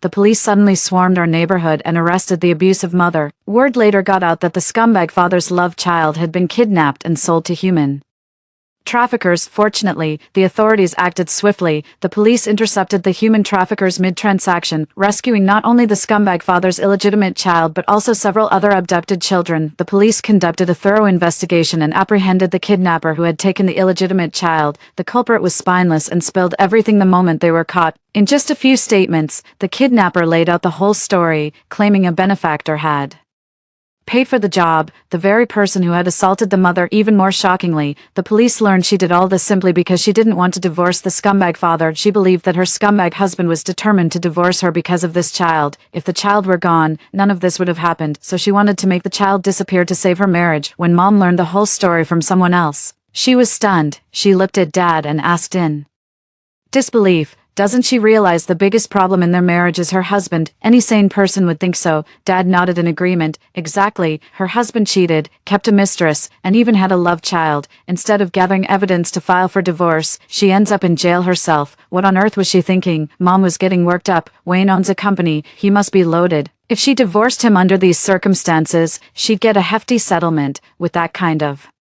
Money, she could have her pick of young, handsome men. Wayne's just some average-looking older guy. Was she really that in love with him? I don't buy it. As she finished speaking and shook her head, Dad and I both stared at her, a dozen young heartthrobs. Dad's tone was inscrutable. Mom immediately shot me a pleading look. Catching her signal, I rearranged my expression and tilted my head, gazing innocently at Dad as I posed the question. Was Mom wrong to say that? Dad noticed our little antics but chose not to call us out. Mom was right. When you realize your partner isn't worth committing to for life, you should cut your losses early and extract yourself from that quagmire with minimal damage. After all, the future is long, and we have plenty of other options. Dad affectionately ruffled my hair. But your mother's approach was too extreme. Don't follow her example in that. Understand? I nodded earnestly. Don't worry, Dad. I won't spend the money on raising a bunch of young heartthrobs. That's way too many and a total waste of cash. Money doesn't grow on trees, you know. It should be used wisely. I'll just pick one who's the most obedient and best looking, I joked in my childish voice. Dad nodded with satisfaction, but Mom was completely dumbfounded. She started questioning whether she'd led her daughter astray. The abusive mother was eventually sentenced to 7 years in prison for inciting others to commit crimes. The scumbag father got his wish and divorced her, quickly moving his mistress and their child into the family home. That woman had far better social graces than the abusive mother. On her very first day, she came to our house with pastries and her child, observing all the proper courtesies. You don't slap a smiling face. Even though my mother knew about her past misdeeds, she had no choice but to greet her with a smile in return. I recognized this woman. She was Ellie, the one my deadbeat dad brought home most often, and the woman my abusive mother despised the most. The handful of toys I owned were all brought by her, but in the end, those very things became the triggers for my mother's outbursts against me. You must be Annie. Your brother is about your age. You should take him out to play more often. Ellie pushed a boy who was almost as tall as me right in front of me. The kid was decent looking and bore a strong resemblance to Ellie, but had a somewhat aloof expression, clearly not too keen on playing with me. That suited me just fine. I settled him off to the side and buried myself in a book, leaving him to his own devices. Thankfully, they didn't stay long before heading back. I'm really not used to this kind of normal neighborly interaction. It's exhausting. After seeing our guests out, Mom rubbed her stiff cheeks from all the smiling and started complaining to me. But this peaceful period didn't last long before trouble struck next door again. This time it was that scumbag Dad. His company's funding chain broke. He failed to secure investors and ultimately had to declare bankruptcy. Their house was auctioned off by the court, and they moved out quickly. I heard they'd already rented a place elsewhere, but before long, that woman divorced him. This time, it was the scumbag Dad who desperately refused to separate. To his shock, the woman outright stated the child wasn't his, it belonged to another man. She'd only been with him because the biological father was broke. Now that he's become penniless too, she figured she might as well return to the other man, at least he's the biological father and wouldn't mistreat the child. The scumbag Dad, who had been clinging to dreams of a comeback, was completely crushed by this revelation and never recovered. I thought even if the company was gone, at least I still had a family. Turns out the child I've raised for years isn't even mine. That Bonnie bitch must have put a curse on him. I remember the same funding crisis happened in my previous life with that deadbeat dad's company, though the consequences weren't this severe back then. A business partner stepped in with a major investment that saved his company from collapse. The CEO took a real shine to me and wanted to make me his goddaughter, hoping I could mentor his underachieving son academically. He went to great lengths to transfer his son to my school, even seating us together as deskmates. Sadly, I passed away before any real progress could be made, so it seems I wasn't the jinx that the abusive mother claimed I was. In many ways, I was actually the glue holding that broken family together. In this lifetime, without me, their lives fell apart completely. Some ended up in prison, others went bankrupt, but with me in their lives, Mom and Dad became more driven than in their previous life, saying they wanted to create a better living environment for their only daughter. Their goal is for their daughter to live comfortably even if she doesn't work. Relying solely on them, Dad has successfully shed the title of associate professor and become the youngest full professor at his university. Mom's clothing store is thriving and she's already planning to open a new branch, but I could never be content with just coasting through life. Getting a second chance like this is a rare gift. There were so many things I didn't get to do in my previous life, so many dreams left unfulfilled. I can't afford to waste this divine blessing. Story 2. After 7 years with Pei Yen, he finally agreed to marry me. As I walked joyfully onto the wedding stage, I discovered the groom had become Pei Yan's best friend Zhang Nanchuan. There stood Pei Yan himself in a groomsman's suit, smirking beside Zhang Nanchuan. I went along with the mistake and actually married Zhang Nanchuan. Pei Yan panicked, dropping to his knees in tears before me, claiming it was all just a prank. As the officiant continued the vows, Zhang Nanchuan stood before me with a stormy expression, unable to meet my eyes. With red-rimmed eyes, I stared at Pei Yan in his groomsman's suit. Beside Zhang Nanchuan, he was biting his lower lip, shoulders shaking intermittently, clearly struggling to suppress laughter. Do you both pledge to build a family together and honor your parents in the years to come? I do. Zhang Nanchuan was the first to say. All eyes turned to me as I mechanically uttered those 3 words. I do. 1. Do you both pledge to grow old together and embrace a future of shared happiness? I do. Zhang Nanchuan replied, her cheeks faintly flushed as she lifted her previously lowered gaze to meet mine with newfound resolve. My gaze remained fixed on Pei Yan, curious to see what he was up to. Meeting my eyes, Pei Yan arched an eyebrow as if waiting for my response. I bit my lip before finally uttering those words. I do. The crowd erupted in cheers and applause. After exchanging rings, the crowd started chanting, kiss, kiss. Even Pei Yan standing beside Zhang Nanchuan joined the chorus, kiss, kiss. I stared at Pei Yan in disbelief, only to see him roughhousing with the other groomsmen. Completely ignoring me, Zhang Nanchuan suddenly pulled me into his arms and whispered in my ear, I'll explain later. I glanced back at Pei Yan again, and seeing he still showed no intention of looking at me,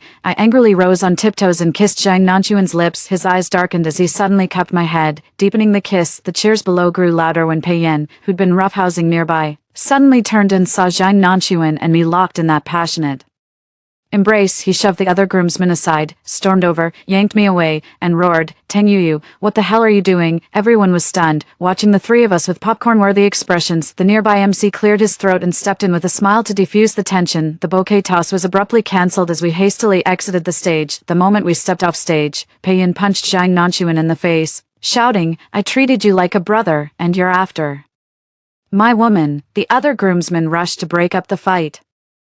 Heart aching, I walked over to Zhang Nanchuan and gently touched his cheek. Does it hurt? Zhang Nanchuan, who'd been gritting his teeth in silence, immediately started whimpering after hearing me. It hurts, Yuyu, so much. He hit me. You damn white lotus. I'll kill you. Pei Yan snarled, thrashing as 2 groomsmen desperately held him back. Teng Yuyu, how dare you comfort him? I'm your fiancé. I'm your husband. Pei Yan shouted in desperation. I sneered at Pei Yan. Pei Yan, I demand an explanation. What's the meaning of this charade today? Why are you wearing a groomsman's suit? Why was Zhang Nanchuan the one who came up to the altar? Seeing my reddened eyes, Pei Yan chuckled and explained, what else could it mean? Just a little prank to see how you'd react when the groom got swapped. I expected you to scream and confront me right on stage. Instead, you went along with it, actually exchanged rings with Zhang Nanchuan. Even kissed him. Teng Yuyu, I'm utterly disappointed in you.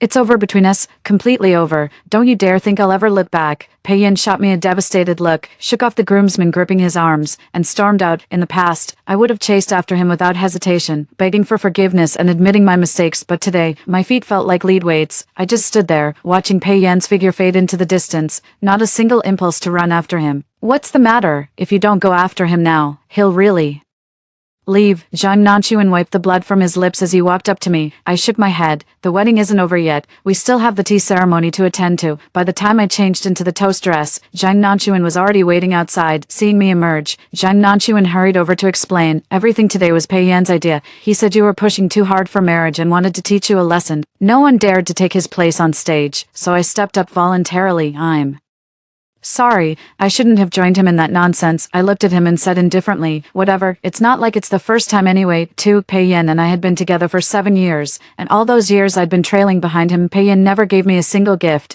not for birthdays, Valentine's Day, or Christmas, yet I never tired of preparing holiday presents for him. Every time he received a gift, he'd promise me, next time, I'll definitely get you something next time, or he'd say, oh no, I forgot, why didn't you remind me? One birthday, I finally caved and reminded him in advance. On the day, he actually gave me a present, but when I opened the box, it was packed full of toy cockroaches. I was so terrified I nearly fainted, but he just laughed and said it was only a prank. He even said a good girlfriend wouldn't ask her boyfriend for gifts, calling me naughty. After that, I never asked him for presents again, and he conveniently stopped giving me any during our 5th year together. My parents wanted to meet him. Pei Yan agreed enthusiastically, but on the day of dinner, he ghosted my calls and texts. I had to awkwardly explain to my parents that he must have forgotten because of work. My parents said they understood. That last meal was just the 3 of us together. By the time Pei Yan rushed over, we'd already finished eating. He apologized, saying he'd been in a meeting, and promised to treat my parents properly the next day. Yet when mealtime came, the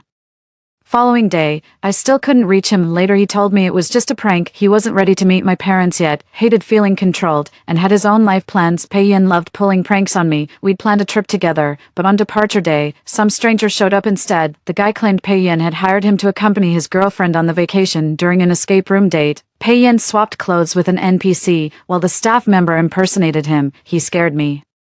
Dressed as the monster, he nearly died laughing watching me cling to the fake Pei-yin in terror. Afterwards, he claimed it was just a practical joke between us. Now he's pulling the same stunt at our wedding, and I'm done humoring him. I'm exhausted. During the toast, my parents glared at Zhang Nanquan standing beside me, their faces dark with disapproval. My mom texted asking what was going on. Why did the groom suddenly become a different person? I didn't reply. Honestly, I had no idea how to explain it either. Zhang Nanquan's parents, on the other hand, beamed at me with crinkled smiles that reached their eyes, his mother especially. She immediately slipped the bracelet right off her wrist and onto mine. Our Asun called out of the blue saying we should come to his wedding. We thought it was a joke, never imagined it'd be real. I came in such a hurry without proper preparation. Please accept this bracelet as a small welcoming gift. I wanted to decline, but with so many guests present, I felt too embarrassed to refuse. My eyes instinctively sought Zhang Nanquan for help. He smiled at me and said, "Just take it with our blessings." The toast continued as Zhang Nanquan introduced each of his relatives to me one by one. After the wedding, Zhang Nanquan and I saw off all the guests from both sides. Only then did I notice the welcome poster at the lobby entrance. It actually featured our wedding photos, mine and Zhang Nanquan's. "So when exactly did you two start planning this? Even your relatives were in on it?" I asked Zhang Nanquan. Zhang Nanquan replied softly, "The night you proposed to Pei-yin. Starting from the 6th year of my relationship with Pei-yin, my parents began pressuring us to get married. You're not getting any younger, you. It's been 6 years with Xiaoyan. Aren't you thinking about marriage yet? Even my best friend says, if you two don't get married soon, you'll end up breaking up. Can you really bear that?" 3. Of course I couldn't bear it, so I started planning my proposal to Pei-yin, who says proposals are only for men. Women can propose to men too. For the first proposal, Pei-yin didn't even show up. Later he claimed he was too busy to come and expected me to understand. During the second proposal, Pei-yin hugged me excitedly and promised we'd register our marriage the next day. I waited joyfully at the Civil Affairs Bureau, but he never came. His explanation that day was, "I was just joking with you." Did you actually believe me? At the third proposal with all his buddies present, he finally said yes. I thought we'd really get married, only to realize he'd played yet another cruel joke on me. He actually wanted his brother to marry me. "So, where are you heading later?" Zhang Nanquan suddenly asked me. I gave him a helpless look. Where else could I go? That dingy rented apartment was my only option. Pathetic, isn't it? After 7 years with Pei-yin, we never even lived together, not even a single night. Pei-yin said he respected me and wanted to save our first time for the wedding night. Back then, I thought Pei-yin was such a rare gentleman. Later when I confided in my best friend, she said if a man truly loves you, he'd crave intimacy. If he doesn't, either he's impotent or just doesn't love you at all. How could that be? How could Pei-yin not love me? Would he stay with me for 7 years if he didn't? Impossible. He must love me too much to see me get hurt. That's why he chose to respect my decision. How about my place then? Zhang Nanquan smiled sweetly at me. I played along with your act. Now it's your turn to help me out. My parents will get suspicious otherwise. I actually ended up going home with Zhang Nanquan. The moment the elevator doors opened, I spotted the crimson double happiness character on the front door. Stepping inside, the room was decked out with double happiness signs and clusters of red balloons. Even the bedroom had rose petals arranged in a heart shape on the bed. I gave Zhang Nanquan a puzzled look. His ears turned slightly red as he explained, "Just putting on a show for my parents, otherwise they'd never buy it." Oh, I drew out the syllable, my tone laced with unspoken meaning. He handed me a set of pajamas from the wardrobe. "Go shower first, you've had a long day." Without ceremony, I turned and stepped into the bathroom. Only as I sank into the warm water did it dawn on me. I was married now, not to Pei-yin, but to Zhang Nanquan. Come to think of it, I actually met Zhang Nanquan first before getting to know Pei-yin after. Stepping out of the bathroom, I walked into the bedroom and immediately saw Zhang Nanquan shirtless. His face turned bright red the moment he noticed me. "Why you? How did you get in here?" I gestured toward the bed. "This is where I sleep." "Aren't you going to the guest room?" "But we're married, aren't we?" Huh. I stepped closer to Zhang Nanquan, backing him into the corner. "Are you saying married couples should sleep separately?" "No, that's not, you." Zhang Nanquan's face flushed crimson, his eyes darting Everywhere but meeting mine Zhang Nanchuan. Since you agreed to indulge Pei Yan's nonsense, you'd better be ready to face the consequences. We lay side by side on the same bed, separated by 2 quilts, yet I could still feel the tension radiating from him. Zhang Nanchuan, do you like me? I asked. The sudden question caught Zhang Nanchuan completely off guard, leaving him speechless. Then is there someone you do like? I pressed further. And no, there isn't. I suddenly turned to face him. Zhang Nanchuan. Let's get married. Since it's already happened, let him keep making the same mistake. I'm tired of being the butt of jokes, and I'm done with holidays passing by without gifts. After a long silence, a voice came through the darkness. Okay. The next morning, my phone's ringing jolted me awake. Pei Yan's furious voice blasted through the receiver. Tang Yuyu, how dare you go a whole night without contacting me? Do you know what time it is? Where's my breakfast delivery? I glanced at my phone. 7:30 a.m. Right, when we were together, Pei Yan often skipped breakfast. To make sure he ate, I'd wake up at 6 a.m. daily to prepare his breakfast with love, then commute to deliver it to him. He always just takes a couple of bites to be polite, and sometimes skips it altogether when he's in a bad mood. Of course, he wouldn't let me have it either. He'd just throw it away. His reasoning was, you made this specially for me, so I'm the only one who gets to eat it. Pei Yan, I said, I'm married to Zhang Nanchuan now, so I won't be making breakfast for you anymore. Then I hung up. Just as I closed my eyes, the phone rang again. Tang Yuyu, what do you mean? How could you say you're married to Zhang Nanchuan? I already explained. Everything yesterday was just a joke. Why can't you take a joke? Besides, it's just a wedding. If you're that desperate to get married, I'll throw you another one. In Zhang Nanchuan's eyes, it was just a joke. If you got upset, you were simply being petty, unable to take a joke, so every time Zhang Nanchuan teased me, I could only force a smile through gritted teeth. I hung up without letting him finish. Arms suddenly wrapped around my waist as Zhang Nanchuan's warm breath brushed my ear. Aren't you afraid he'll get mad? I turned and nestled into Zhang Nanchuan's arms, murmuring, right now I'm more afraid of you being angry. Zhang Nanchuan's face was flushed bright red first thing in the morning, after breakfast. We drove to the civil affairs office. When Zhang Nanchuan asked me for the 3rd time if I'd regret this, I finally turned to meet his gaze and said, as long as you don't regret it, neither will I. My biggest regret now is those 7 wasted years I spent on Pei Yan. We got our marriage certificate. Walking out of the office, Zhang Nanchuan couldn't stop smiling. I'd barely taken 2 steps when I spotted Pei Yan storming toward us with visible anger on his face. The moment he saw the marriage certificate in mine and Zhang Nanchuan's hands, he snatched it away and tore it to shreds in seconds. Tang Yuyu, it was just a joke. Who told you to actually marry Zhang Nanchuan? You kept swearing you loved me most and wanted to marry me, yet one little joke exposed your true colors. Are you really that desperate to get married? Can't you live without a man? You're only 30. Why the rush to tie the knot? I just don't get it. Pei Yan dragged me toward the civil affairs office. Let's go get divorced right now. If you end it now, I might still forgive you, otherwise, I'll never forgive you in this lifetime. Pei Yan's grip on my wrist was painfully tight, and I couldn't break free. Just as I was about to bite him, Zhang Nanchuan stepped in, blocking Pei Yan's path and pulling me away. Get this straight, Pei Yan, Tang Yuyu is my wife now. She's none of your business anymore. Shut the hell up. Pei Yan swung at Zhang Nanchuan's face, but Zhang dodged the blow, which only infuriated Pei Yan further. No wonder you were so eager to volunteer. When I mentioned this idea, you had ulterior motives all along. I always thought it was weird how you'd stop me every time I joked with you. Turns out you've had eyes for my girlfriend from the start. Zhang Nanchuan, you're absolutely disgusting. I stared at Zhang Nanchuan in disbelief. His ears turned slightly red, but he refused to meet my gaze. That's right. I've had feelings for Tang Yuyu for a long time. In fact, I should thank you. Otherwise, I'd still be watching helplessly from afar as you bullied and tormented her, but now she's my wife. Your days of tormenting her are over. Pei Yan, I heard you've been together for 7 years, yet you've never given her a decent gift. Do you even truly love her? 5. Hearing these words from someone else made me feel inexplicably wronged. Before experiencing love myself, I used to romanticize relationships. Every time I scroll through short videos seeing guys gift girls pink lipsticks and handbags on Valentine's Day, it strikes me as incredibly romantic and sweet. What does a straight guy know about women's preferences anyway?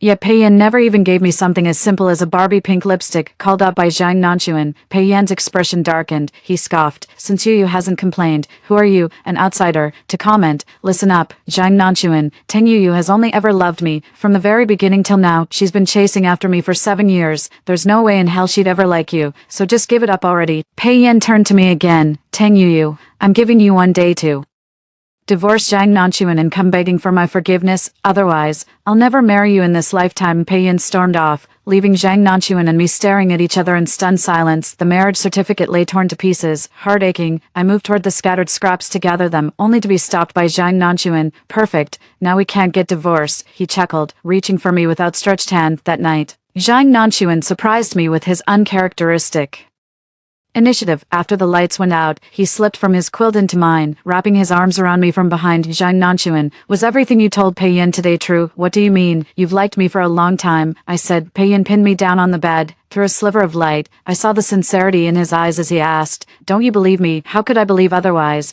My heart belonged solely to Pei Yin. I couldn't even see anyone else. After a long silence, he finally said, true, you've loved Pei Yin for 7 years, just as I've loved you for 7, but one must never covet a friend's beloved. News of my marriage to Zhang Nanchuan spread like wildfire through our entire social circle. On my wedding day, my best friend was on a business trip abroad. The moment she returned and heard the news, she immediately called me demanding an explanation. What the hell, weren't you supposed to marry Pei Yin? How did Zhang Nanchuan become the groom? With a bitter smile, I recounted everything that happened at the wedding to my best friend. What a scumbag, who jokes about something like that. Only you could put up with that bastard for 7 years. I stayed silent. 7 years I've endured people like this. With someone like me around, success is guaranteed in anything we do. Did you really register your marriage with Zhang Nanchuan? My best friend asked. I gave a quiet no regrets. I paused before answering. No regrets. The moment I saw Zhang Nanchuan walk up to the altar at the wedding, with Pei Yin standing beside him in a groomsman's suit suppressing a smirk, I knew I was completely over it. My best friend heaved a heavy sigh. Well, marrying Zhang Nanchuan is still better than marrying Pei Yin. If you'd actually married Pei Yin, I'd have pitied you.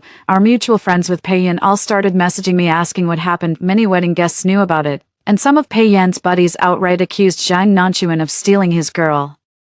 By the time I heard about it, Pei Yin and Zhang Nanchuan had already been hauled to the station for brawling. The cops called to explain the situation and asked me to come down to the station. I panicked and rushed there by cab. The moment I walked in, I saw Pei Yin and Zhang Nanchuan sporting fresh bruises. Along with Pei Yin's crew, everyone had marks on their faces, though none as bad as Pei Yin's. You're grown adults and still brawling like kids. I stormed over and gave Zhang Nanchuan a solid punch. He immediately yelped, ouch, that hurt. 6. What were you fighting about? I glared at him furiously. Zhang Nanchuan looked utterly wronged. They were saying you've been unfaithful, that you'd been carrying on with me for ages. I couldn't just let that slide. So, seeing my concern for Zhang Nanchuan, Pei Yin strode over and grabbed my wrist. Tang Yu, why aren't you asking about my injuries? I'm hurt far worse than him. Why don't you care about me at all? Tang Yu, have you been seeing him behind my back all along? About what happened at the wedding, I owe you an apology. It was my fault. I just meant it as a joke. I never actually intended to call off our marriage. I told you, the moment you divorce him, I'll marry you.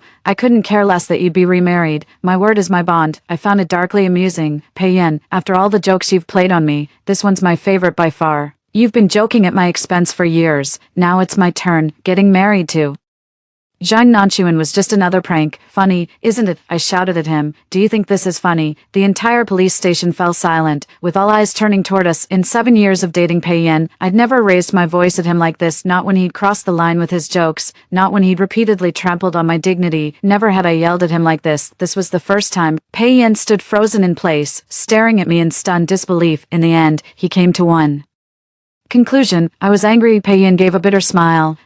I knew it. You and Zhang Nanchuan getting married wasn't real, was it? You just wanted to get back at me for that joke I played at your wedding, right? I know you're upset, but it was just a joke. Why take it so seriously? Come on, let's go home. If you want to get married, we'll have another wedding. Meeting Pei Yin's gaze, I replied coldly, fine, this time. I'll wait for your proposal. Group brawling normally warrants detention, but I bailed Zhang Nanchuan out. The car ride back was silent between Zhang Nanchuan and me until I finally broke the stillness. Are you upset that I said I'd wait for Pei Yin's proposal? Zhang Nanchuan gazed out the window as he replied, no, this wedding was always meant to be yours. I'm the one who stole it from you. I could hear the hurt in his voice. Don't worry. When I said I'd marry you without regrets, I meant every word. I know Pei Yin too well. He'd never actually proposed to me. 7 years was enough to learn everything about Pei Yin. Everything he's doing now is just because he's upset I didn't obey him. As always, whenever I angered him, he'd inevitably play some bigger prank to humiliate me. That's exactly the day I've been waiting for. 3 days later, Pei Yin texted me on WeChat, saying he'd be waiting at memory lane and told me to come immediately. A torrential rain was pouring outside.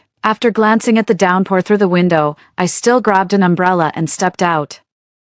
Taxis were hard to come by in the rain. After what felt like forever, I finally got one, during which Pei-yin called me 3 times to hurry me up. When I finally arrived at the memory corridor, there was nothing to be seen. The empty hallway echoed only with the sound of raindrops hitting puddles. No flowers, no balloons, not even Pei-yin was there. He wouldn't answer my calls or reply to my WeChat messages. I knew it. Just another one of Pei-yan's pranks on me. Suddenly, music started playing behind me. When I turned around, there stood Zhang Nanchuan holding an umbrella. He was holding his phone playing the music. When he saw me look back, he scratched his head sheepishly. I just thought, a proposal should have background music. He suddenly dropped to one knee, pulling a small box from his pocket and presenting it to me. This proposal might seem rushed, but my feelings are genuine. Tang Yuyu, will you marry me? Watching Zhang Nanchuan kneeling awkwardly with an umbrella in one hand and the ring box in the other, I couldn't help but smile and nod through the absurdity of it all. As the ring slid onto my finger, he pulled me into a tight embrace. 7. I'm sorry. I owe you a proper proposal. It's okay. This is perfect enough. What the hell are you doing? An ill-timed voice rang out as we turned to face Pei-yan's furious glare. Tang Yuyu, Zhang Nanchuan, you. Pei-yan stormed toward us, and I instinctively stepped in front of Nanchuan. Pei-yan, wasn't it you who kept calling me non-stop to come here? Didn't you say you were going to propose to me? Where's the venue, the flowers, the ring? Pei-yin lowered his eyes under my questioning gaze, unable to meet my eyes. Don't tell me you're going to say this was just another joke. I scoffed coldly. Pei-yin, I'm exhausted being with you. You're constantly joking around, and every single one of those jokes tramples on my love for you. Pei-yin, you don't love me at all. Panicking, Pei-yin hurriedly explained, that's not true. You,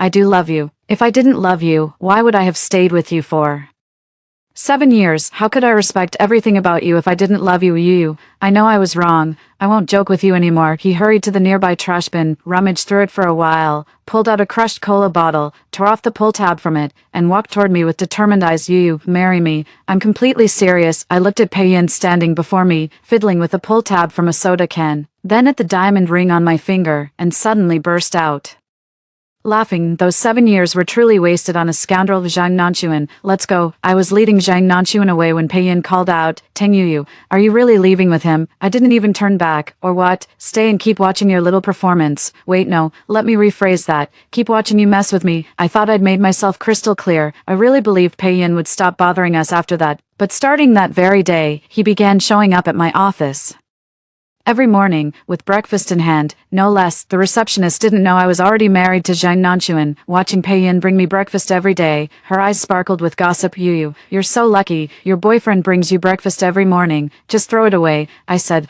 that doesn't seem right. The receptionist didn't dare to throw it away, so they kept bringing it to my desk repeatedly. I finally reached my limit. When Pei-yin delivered breakfast yet again, I threw the contents straight into the trash right in front of him. Pei-yin snapped, Tang Yuyu, what the hell is your problem? I woke up early just to make this for you. If you don't want to eat it, fine, but why waste perfectly good food? I placed the empty box in his hands. You made this for me, only I can eat it. I'd rather throw it away than let anyone else have it. Pei-yin, does that sound familiar? I never expected Pei-yin to go live. With red-rimmed eyes, he sobbed into the camera. It was just a joke with my fiancé, but she actually married my best friend. I don't know if she'd been cheating all along or what, but I just can't accept how things turned out. We've been together for 7 years. I can't believe our entire relationship could be thrown away over some stupid joke. He refuses to see me now and has blocked all my contacts. I'm absolutely devastated. I love her. I told her I'd marry her if she got divorced. I'd even give her a grander wedding, but she won't leave him. I just don't understand what's wrong with her. The live stream instantly drew a large audience upon release. Some scoffed at Pei-yan's prank, who jokes about their own wedding, having your best man stand in to marry your bride. This is the first time I've seen such a tasteless joke. Seriously, people actually forgive this. If my fiancé pulled this stunt, I'd murder him. Can't comprehend your logic here. This joke crossed every line. No wonder your fiancé is devastated. Apologize immediately. Though honestly, wedding vows are sacred. I doubt she'll take you back. Though some did defend Pei-yan's prank, it's just a prank. Why are you women so uptight? Weddings are meant for fun. What's the big deal about switching grooms? Let me tell you, your fiancé probably had something going on with that guy long ago. Otherwise, why would she just marry him like that? 7 years of relationship wouldn't end over a simple joke. Streamer, your fiancé must have been cheating on you way before this.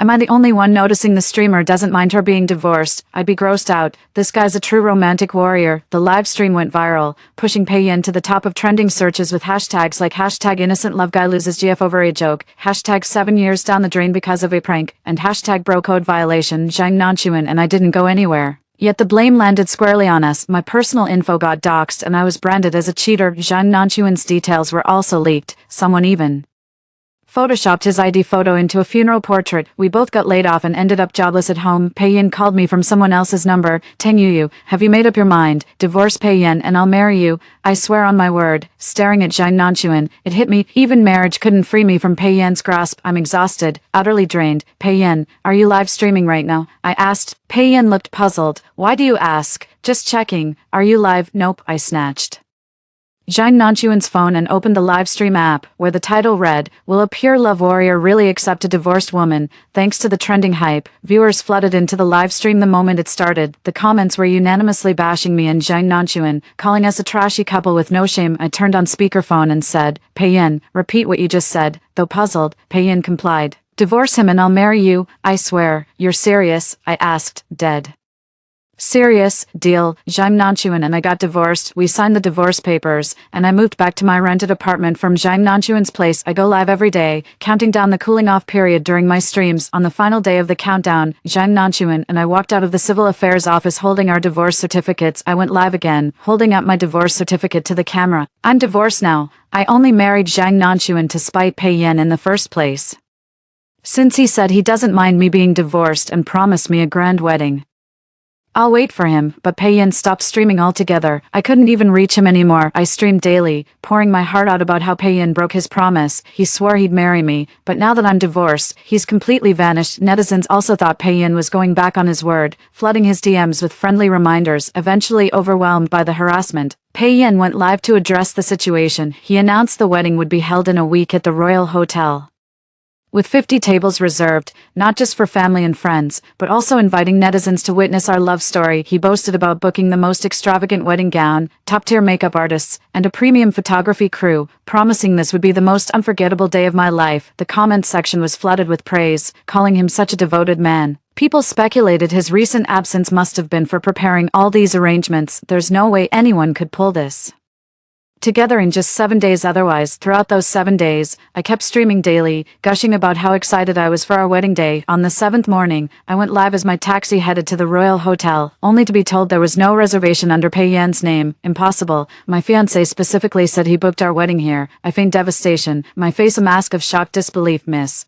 are you sure you're not mistaken? Maybe you should double check with your fiancé." I faced the camera and dialed Pei Yin's number 10 times. Each call went straight to voicemail. 9 tears streamed down my face with every unanswered call, a sight heartbreaking enough to move anyone to tears. The comments section was flooded with scathing remarks about Pei Yin. What the hell? Didn't he swear he'd marry the streamer? Even booked the banquet. Now there's nothing. Told you, any guy who jokes about weddings is trash. And the streamer actually believed him. So naive. Don't tell me this was just another one of his sick jokes. That's highly possible. I collapsed to my knees, sobbing uncontrollably as staff rushed to help, but couldn't lift me up. No, this can't be real. None of this is real. Of course it isn't real. A familiar voice spoke behind me. I turned to see Zhang Nanquan approaching in a pristine white suit, cradling a bouquet of flowers. He pulled me up from the ground and gently wiped the tears from my eyes. As you've all witnessed, Pei Yin made grand promises about marrying Yuyu, vowing to give her a lavish wedding once divorced, but it was all lies, just some cruel joke he played on everyone. But I don't joke about such things. My love for Yuyu is real. Today's the wedding I promised her, with our online community as witnesses. Zhang Nanquan and I renewed our vows. Given the short notice, we opted for an intimate gathering, inviting close friends and nearby followers instead of family. Some local fans even rushed over by taxi to join our live stream from the audience. My best friend arrived just in time to see me in my wedding dress, radiant as Zhang Nanquan led me down the aisle. Before our online witnesses, we exchanged rings again. This ceremony held no mockery, only heartfelt blessings. Midway through the vows, Pei Yin burst in wearing a leather jacket and jeans, his eyes burning with fury from the aisle. "Tang Yuyu, you lied. You never divorced him at all." I shrugged and retorted, "Right back at you. You never actually intended to marry me, did you?" Pei Yin bit his lip. "It was just a joke. I never said I wouldn't marry you. You're the one who went back on your word. You promised to get divorced. But not only did you stay married, you even had another wedding." The netizens at the banquet tables started hurling dishes at Pei Yin, shouting, "Get lost, you pathetic jokester. Joke this, joke that. Who has time for your nonsense? Who jokes about weddings every single day? You never truly loved her. You only love yourself." Pei Yin became the target of such vicious online harassment over a joke that he couldn't even show up at work, eventually slinking back to his hometown in disgrace. As for me, I moved back into Zhang Nanchuan's place, and just like that, we began our shamelessly indulgent life together. Story 2. My husband won 8 million in the lottery and immediately decided to divorce me, asking me to pack my things and leave promptly. I knew the apocalypse was near, with a fierce blizzard about to ravage every corner of the city. Later, I hid in a self-built house in the countryside, delighting in fine food while watching my ex-husband and best friend, driven by desperation for food, kill their own child. In this life, without me, I wondered how they would manage to survive until the end of the apocalypse. 1. I was reborn. On the day Colton loudly demanded a divorce in our living room, I suppressed my deep resentment and agreed immediately. He was surprised by my quick consent, hesitating before asking, "Do you really agree to the divorce? Don't play tricks on me." Glancing at the date, September 12, 2025, with only 15 days left before the disaster, I had no time to waste arguing with him and agreed outright. "I agree to the divorce. Let's do it right now. I can go to the civil affairs office immediately, but I'm taking all the savings from our account," I declared, as we drove. The man in the driver's seat couldn't hide his smug expression. I struggled to contain my urge to end him, especially remembering how in a previous life he had slashed my throat with a kitchen knife. A fierce look flashed in my eyes. "Colton, Eden, I will make sure you pay dearly." 2. Due to the cooling-off period required for the divorce, we could only process the initial registration and division of property at the civil affairs office today. We would need to return after 30 days to formally receive the divorce papers. As we left, Colton tried to show off his generosity in front of me. "I treated you well, didn't I? I gave you all the property, leaving with nothing," I mocked him. "You were the one at fault, having an affair with my best friend Eden and fathering a child. You still have the audacity to say that. Besides, didn't I leave the house to you? I only took 250,000 from the savings and the pickup truck, which is letting you off easy, so don't act like you're doing me any favors. I could give you the house too. After all, we were married." When he said this, Colton's generosity wasn't an act. He thought I was unaware, but I knew very well that he had won a huge lottery prize, over 8 million even after taxes, and his eagerness to push me out was just a ploy to keep the winnings for himself. In my previous life, I was completely oblivious and tried to salvage our relationship until the day they moved into our house with their child, hand in hand, and I finally realized everything. What's worse, these two had been involved even before we were married, and the child was born after our wedding. Over the years, I had sympathized with Eden, a single mother struggling with her child, occasionally inviting Colton to help her, only to find out I had been the fool all along. When the disaster struck later, the three of us were trapped in the house together, consuming all the food. Eventually, they turned monstrously towards me while I was asleep. One held me down while the other slit my artery with a kitchen knife, drinking my blood and consuming my flesh in a gruesome act. I didn't die immediately. My lingering consciousness painfully witnessed their heinous actions. "This blood tastes so bitter. Can we really drink it?" "Of course, what else would we drink? And this meat, look how tender. Good thing I kept her well fed. Now it's time she repaid us. Let's stew her while the gas lasts." Hearing these heartless words, I finally lost my breath. Indeed, because of this, how could I not harbor hatred? I don't want the house. In the apocalyptic world, a house without reinforcements is utterly useless, especially since the marital home Colton and I shared was so shoddily built that it was barely livable even in normal times, let alone in an apocalypse. With no defensive capabilities, anyone with ill intentions could easily breach it. Since I died there in my previous life, in this life, that house must become the burial site for Colton and Eden. After separating at the civil affairs office, I drove the pickup truck away, hurrying home to pack my belongings. The advantage of a pickup truck is its large cargo capacity. Since I was leaving, I couldn't leave anything useful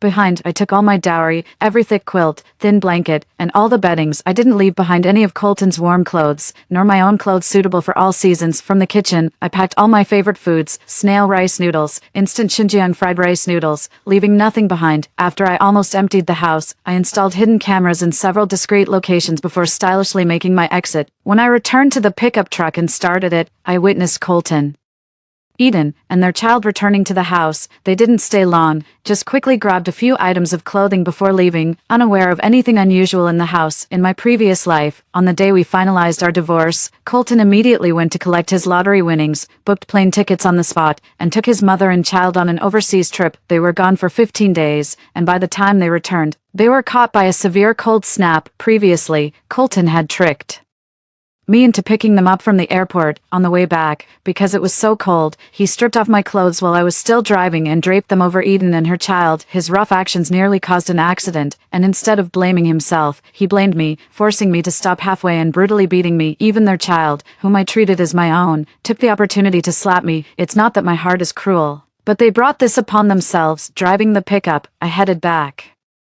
to the countryside overnight. The journey wasn't too far. I could reach there in less than an hour on the highway. Upon seeing my parents, I couldn't help but burst into tears. In my previous life, when the extreme cold arrived, the lines were frozen, and with no water, electricity, or internet, I couldn't contact my elderly parents until I died. I didn't know if they had survived that prolonged natural disaster or how they would cope with receiving news of my death, but fortunately, I was reborn, and the events of my previous life would not repeat. Seeing me cry, my parents became anxious and hastily inquired what had happened. After hesitating, I told them about the natural disaster and how I was killed. My mother stood at the door, crying and cursing their ancestors. My father was so angry that he grabbed a knife, wanting to chop up that bastard Colton. That damn Colton, what a despicable man. How could they treat you like that? If they were together before the marriage, why not just be open about it? Why sneak around if it doesn't make them happy? I smiled and said, some people are naturally shady and love to engage in sneaky, underhanded deeds, but right now, the focus isn't on them, but rather on rushing to fortify the house and stock up on supplies to ensure we can survive the impending disaster. Our family's safety is the most important, my dad said as he put down the axe, and my mom wiped away her tears, but the old couple only stayed silent for a moment before my mom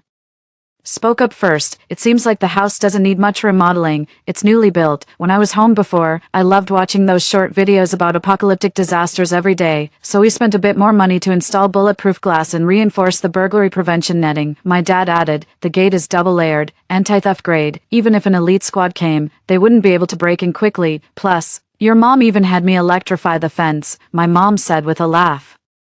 When I initially wanted to build it this way, your dad said I was wasting money. Well, it turns out to be useful now. Daughter, there's more. We secretly built a basement behind the backs of the villagers. We haven't stored much in it, though. Hearing my parents' surprising admissions, I was both shocked and delighted. Mom, Dad, that's really great. Then, hesitantly, I asked, but Mom, Dad, do you really believe what I said? Maybe I just had a dream, and all of this was just a dream. What if we're making a fuss over nothing and nothing happens? My dad said nonchalantly, it's better if nothing happens. Even the things you mentioned, if we bought them, it wouldn't be a waste. Your mom has been wanting to stock up on supplies just in case. If we end up using them, it would actually fulfill your mom's dream. Amid my dad's resignation, my mom and I excitedly started drafting a list of supplies. Our house is located right in the middle of the entire village, although every household has built new houses, none are as solid as ours. It's a 3-story building with a large courtyard. One side of the yard has a separate parking area, and on the other side, there's a small vegetable garden where we grow bok choy, a family staple. Fortunately, there are hardly any people living in the village, apart from the elderly who refuse to leave. As my mom often says, we can't even gather enough people for a mahjong table. So our safety in our own village can be assured. After the disaster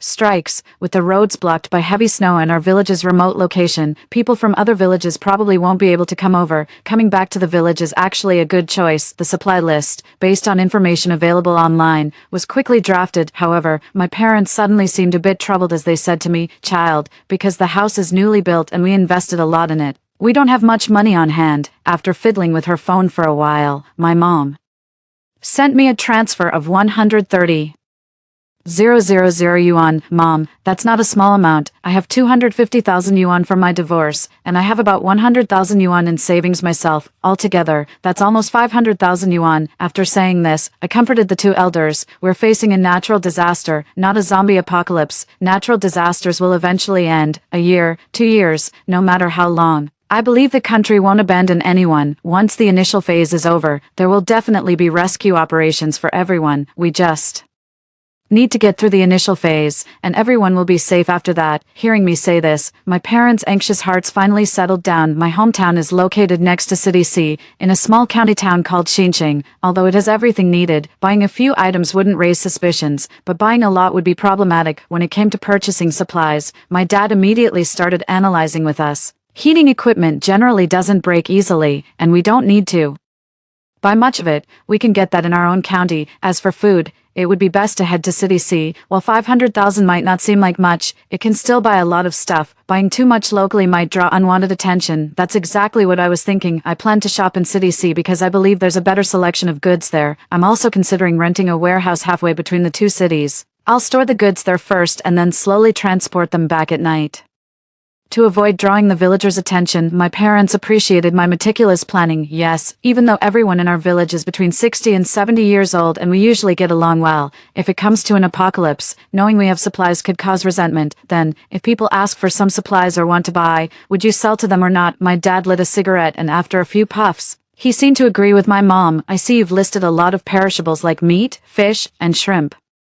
Our kitchen fridge is too small to store much, and although we have a spare freezer, it might not be enough given the hot weather. How about this? When I buy heating equipment, I'll bring back 2 more freezers. They're quite cheap these days. A few hundred yuan can get a good one. Alright, you've all made your plans. Then I'll just harvest the vegetables from our field. We don't know how long this disaster will last, and getting vitamins is important. I'll also buy some durable goods like potatoes, sweet potatoes, carrots, and cabbage to store in the basement, which should last us for quite some time. After all the tasks were arranged, it had gotten completely dark. After a simple dinner, the 3 of us went back to our rooms to sleep. The next morning, we each got up early to start on our tasks. My dad was the first to leave. He drove the family's tricycle to the new city market and picked out various heating and power devices, getting 2 to 3 of each. These items did not come with delivery, so after paying, he had to make 3 trips to get everything back home. By the time he finished his tasks, the 2 new freezers were already set up in the basement and plugged in. My mom was the second to leave. Morning is when the vegetables are freshest, even though we live in the countryside and most people grow their own. Our area still has a vegetable market with a wider variety of fresh produce than what we grow at home, but since it was still early, my mom didn't buy much.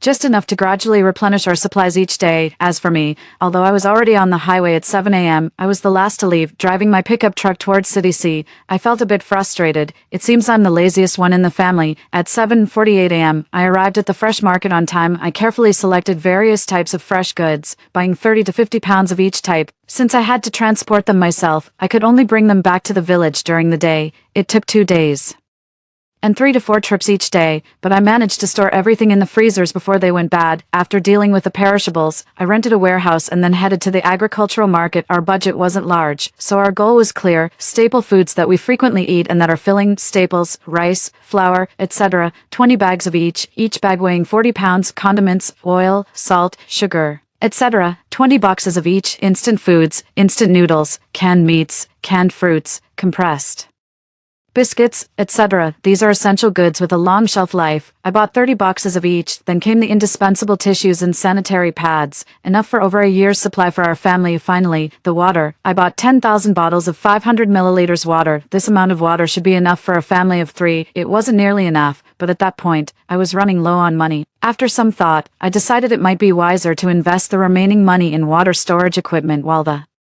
water at home was still drinkable. Wouldn't that be more cost-effective than buying bottled water? Once all the supplies were delivered to the warehouse, I embarked on a days-long mission of secretly transporting them at night. It was only 3 days before the disaster was expected to strike that I finally completed all my tasks, just as I was feeling quite pleased with myself for managing all this under the radar without the villagers noticing. The 2 massive water barrels custom-ordered by my dad were delivered to our house. The commotion caused by their arrival was so great that, even before we started the installation, the village chief came knocking on our door. "What has your family been busy with lately? There's been noise every night. Diana has been delivering stuff to your house by the truckload for many days now, and now these 2 huge barrels," he said. His words stunned my entire family into silence. And my dad hurriedly asked, "Chief, how did you know about this? It's not just me. Everyone in the village knows. The elderly have light sleep, and though your nighttime activities were subtle, they weren't completely silent. When they heard noises, they'd get up and take a look. You folks are busy at night and sleep during the day. We've wanted to ask but never caught you at the right time. So here I am," the village chief explained. That made the situation even more awkward. I looked at my dad. My mom also looked at my dad. After pondering alone for a moment, my dad spoke with difficulty. "Well, Chief, I won't hide it from you. My daughter heard through the grapevine in the city that the weather is about to turn very cold, so we've been preparing for winter." The village chief didn't react much, only saying, "Summers are hot, winters are cold. It's been like that for years, but it's only August. Isn't it a bit early to prepare?" As my dad had already spilled the beans, I decided it was time to chime in. "It's not like the usual cold, Chief. I got this information from a reliable source." And although it's unofficial, I believe it's credible. If you trust me, maybe you should also get some heating equipment and store some food at home." The village chief initially wanted to refuse, but recalling the scale of our preparations, he hesitated and finally agreed. "Well, we do use them every winter anyway, just preparing a bit earlier." Old Lee's family, does this sound good? I'll ask around the village to see if others need anything, and maybe we can all go buy supplies together. Ken, your truck helped make a trip for the village. Of course, after the village chief left, my mom was somewhat perplexed. His dad, "Why did you spill everything? If something happens, isn't there a saying about killing the saint first in an apocalypse? Aren't you putting yourself in that position?" If the chief hadn't asked, I wouldn't have said anything. My dad replied, "Our village is small, and it won't cause a huge issue. Rather than watch others suffer and feel guilty after the disaster, and face their accusations, we might as well try to help now. If they don't listen, it won't be our fault." The expressions on my mom's and my faces were grim, but since Dad had already revealed everything, it was too late to say anything else. We could only console ourselves with the thought, possession of treasure brings about one's ruin. If only our family had supplies and we didn't share them, I would be the sinner if it came to light. But if every household is prepared, then should anything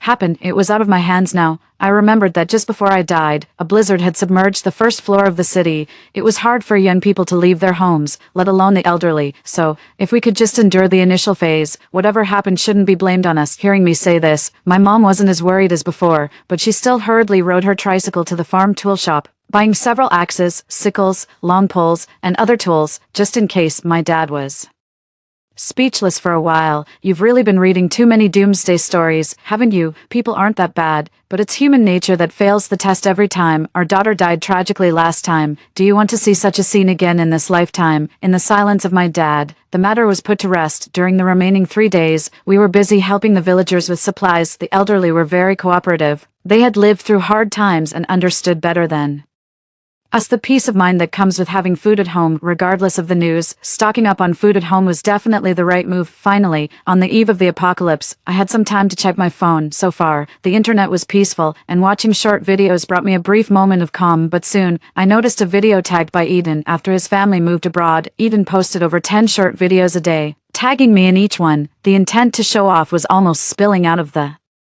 screen. Because I had been too busy to respond recently, it seemed he was getting anxious and started to mock me. "Some people are just not born to enjoy life, unlike me, traveling abroad with my husband." In the comments section, our mutual friends either criticized or envied them, but one thing caught my attention. They were back today. I checked the time, puzzled. They came back a day early. Why so soon? Could it be because my rebirth triggered a butterfly effect, and if so, this disaster might not come? But this worry was unnecessary. Although it was 40 degrees during the day, the temperature suddenly dropped at midnight. The howling wind, like wild horses, made it impossible to sleep. I quickly turned off the air conditioner and went to the window to assess the situation outside. The expected heavy snowfall began, and the sudden drop in temperature made me shiver. I quickly put on the thick clothes I had prepared in advance and went to knock on my parents' door. "Mom, Dad, it's getting colder, wake up and put on some more clothes." The most frightening thing about natural disasters isn't the cold itself, but the sudden drop in temperature, from above 40 degrees to below -25 in an instant. With the temperature still dropping, this drastic change was hard for even young people to withstand, let alone the elderly in the village. My dad, in a panic, said, "I'll go call the village chief and wake up the elderly with him. It's too cold. If you hadn't called for me, your mom and I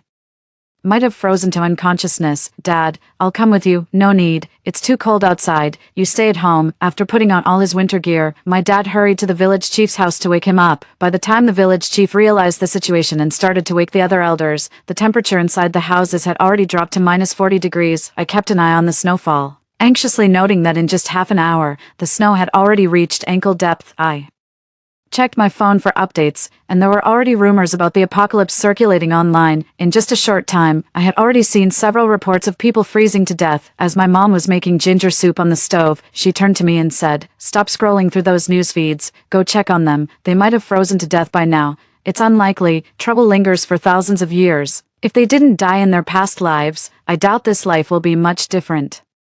Though I said this, I still turned on the surveillance cameras for that house. In the master bedroom, a shivering child sobbed continuously. "Dad, Mom, I'm cold. I'm so cold." Eden, feeling both sympathetic and irritated, complained, "Diana is really heartless, emptying the house of everything. If it weren't for her, the child wouldn't be freezing like this." Colton agreed with Eden's view and, regardless of the time, called me up. "Diana, how could you? Where are all the thick blankets? Do you Want us to freeze to death? As I stirred brown sugar into the ginger soup, I scoffed. Thick blankets, those were part of my dowry. Of course, I took them when we divorced. Should I have left them for Eden to use after you've been with her? Do you think I'm a fool? But you took all the warm clothes. What are we supposed to wear? What you wear is none of my business. If you have no clothes, then freeze. After these harsh words, I immediately hung up the phone and switched it to airplane mode. When I looked at the surveillance again, Colton appeared infuriated by my response, throwing his phone away in anger. Meanwhile, Eden continuously tried to increase the air conditioning's temperature using the remote control, but it was already minus 50 degrees. What good could an air conditioner from the south do? Colton, let's go out and buy some warm clothes when it gets light, and get some food too. Everyone will probably be hoarding supplies. If we're late, we might end up starving.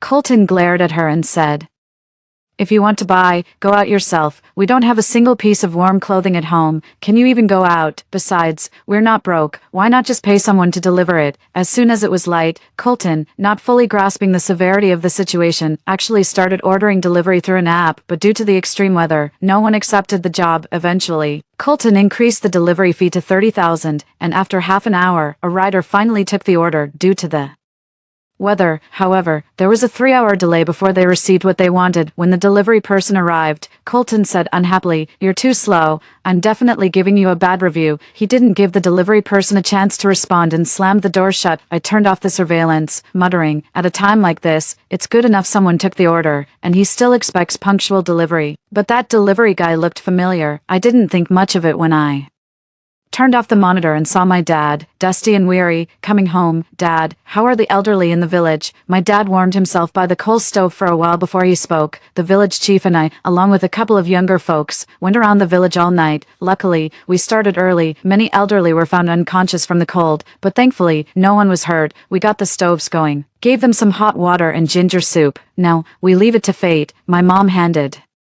my dad a bowl of ginger soup and then turned to ask me, "Diana, this snowstorm looks unnatural, and it keeps falling. What if it never stops? Will it ever stop?" I remember that the snowstorm should lessen by tomorrow. It will stop for a day once it reaches up to our calves, but after that day, an even stronger blizzard will strike back. When I was dying, the snow was about a layer and a half high, making the roads completely impassable. Hearing me mention the word dying, my parents felt quite sad. After drinking some ginger soup, my dad asked me again, "Will there be other dangers during this time?" I thought for a moment and replied, "It's really just about having enough food and keeping warm. There's nothing unusual about the snow itself, and as long as everyone stays at home, all should be well." Hearing this, my dad finally breathed a sigh of relief. Our house wasn't short on food, but since it was still possible to move around outside, we kept our breakfast simple to avoid drawing attention. We had tomato and egg noodle soup. Just as I was about to add another bowl of ginger soup, the village chief braved the snowstorm and arrived at our home. "Lausan, are you home?" It was the village chief's voice. My dad hurriedly responded, "Yes." I quickly opened the door and invited the village chief in. "Diana, be careful.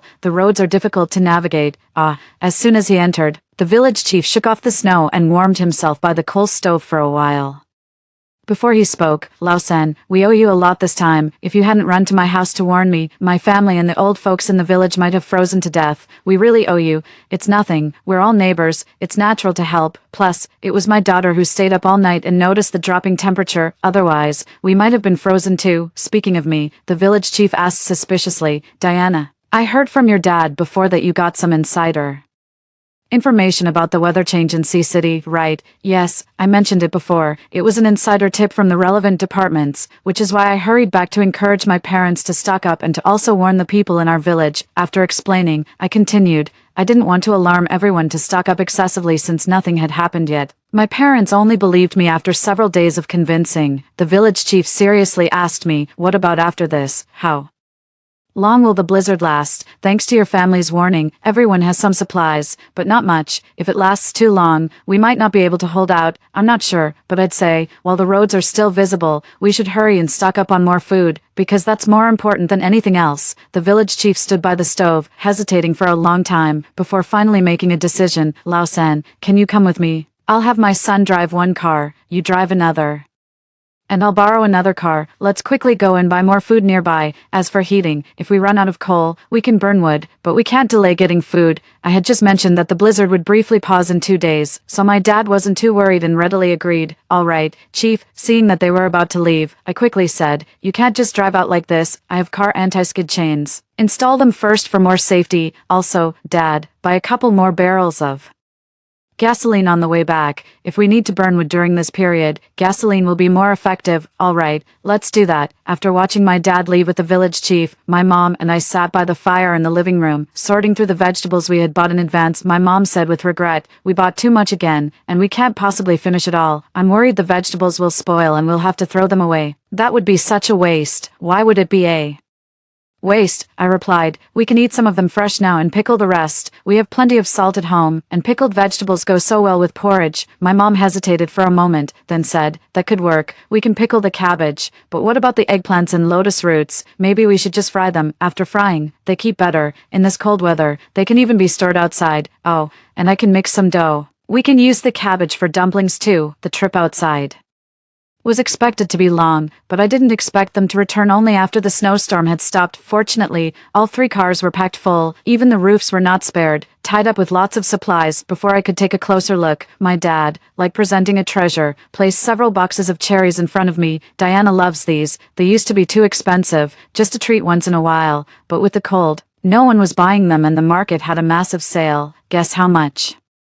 1 box cost 30 yuan, and I got 5 boxes. My mom scolded, these don't keep well, and you can't eat too much in one day. They'll all go bad if left for later. They won't go bad. We can make jam, and besides, our daughter likes frozen fruit. We can remove the pits and freeze them solid to eat like popsicles. Suddenly, I felt tears welling up in my eyes, and I blinked rapidly, managing to hold them back. The brief pause in the snowstorm was like a final breath of relief for everyone taking the opportunity. Everyone was clearing the snow in front of their homes, and the village chief was doing his best to distribute food to every household. By the time it was over, another day had passed. Lying in bed, I curiously turned on the surveillance camera to see how Colton and his family were doing. To my surprise, the kitchen and living room were a mess, and after putting on the clothes delivered by a runner, the family of 3 lay back down in bed, whether they've eaten or not. These 2 have no intention of stocking up. They're going to have a tough time ahead, but their hardship was my pleasure. Outside, the howling wind returned, its sharp, ghastly noise piercing through the air. I covered myself with my blanket and drifted off to a peaceful sleep. When I woke up, the storm had fiercely returned after a brief pause. In just one night, the freshly cleared snow had already reached knee height. Taking advantage of the possibility to go outside, the village chief would remind everyone every half hour over the loudspeaker to stay at home and avoid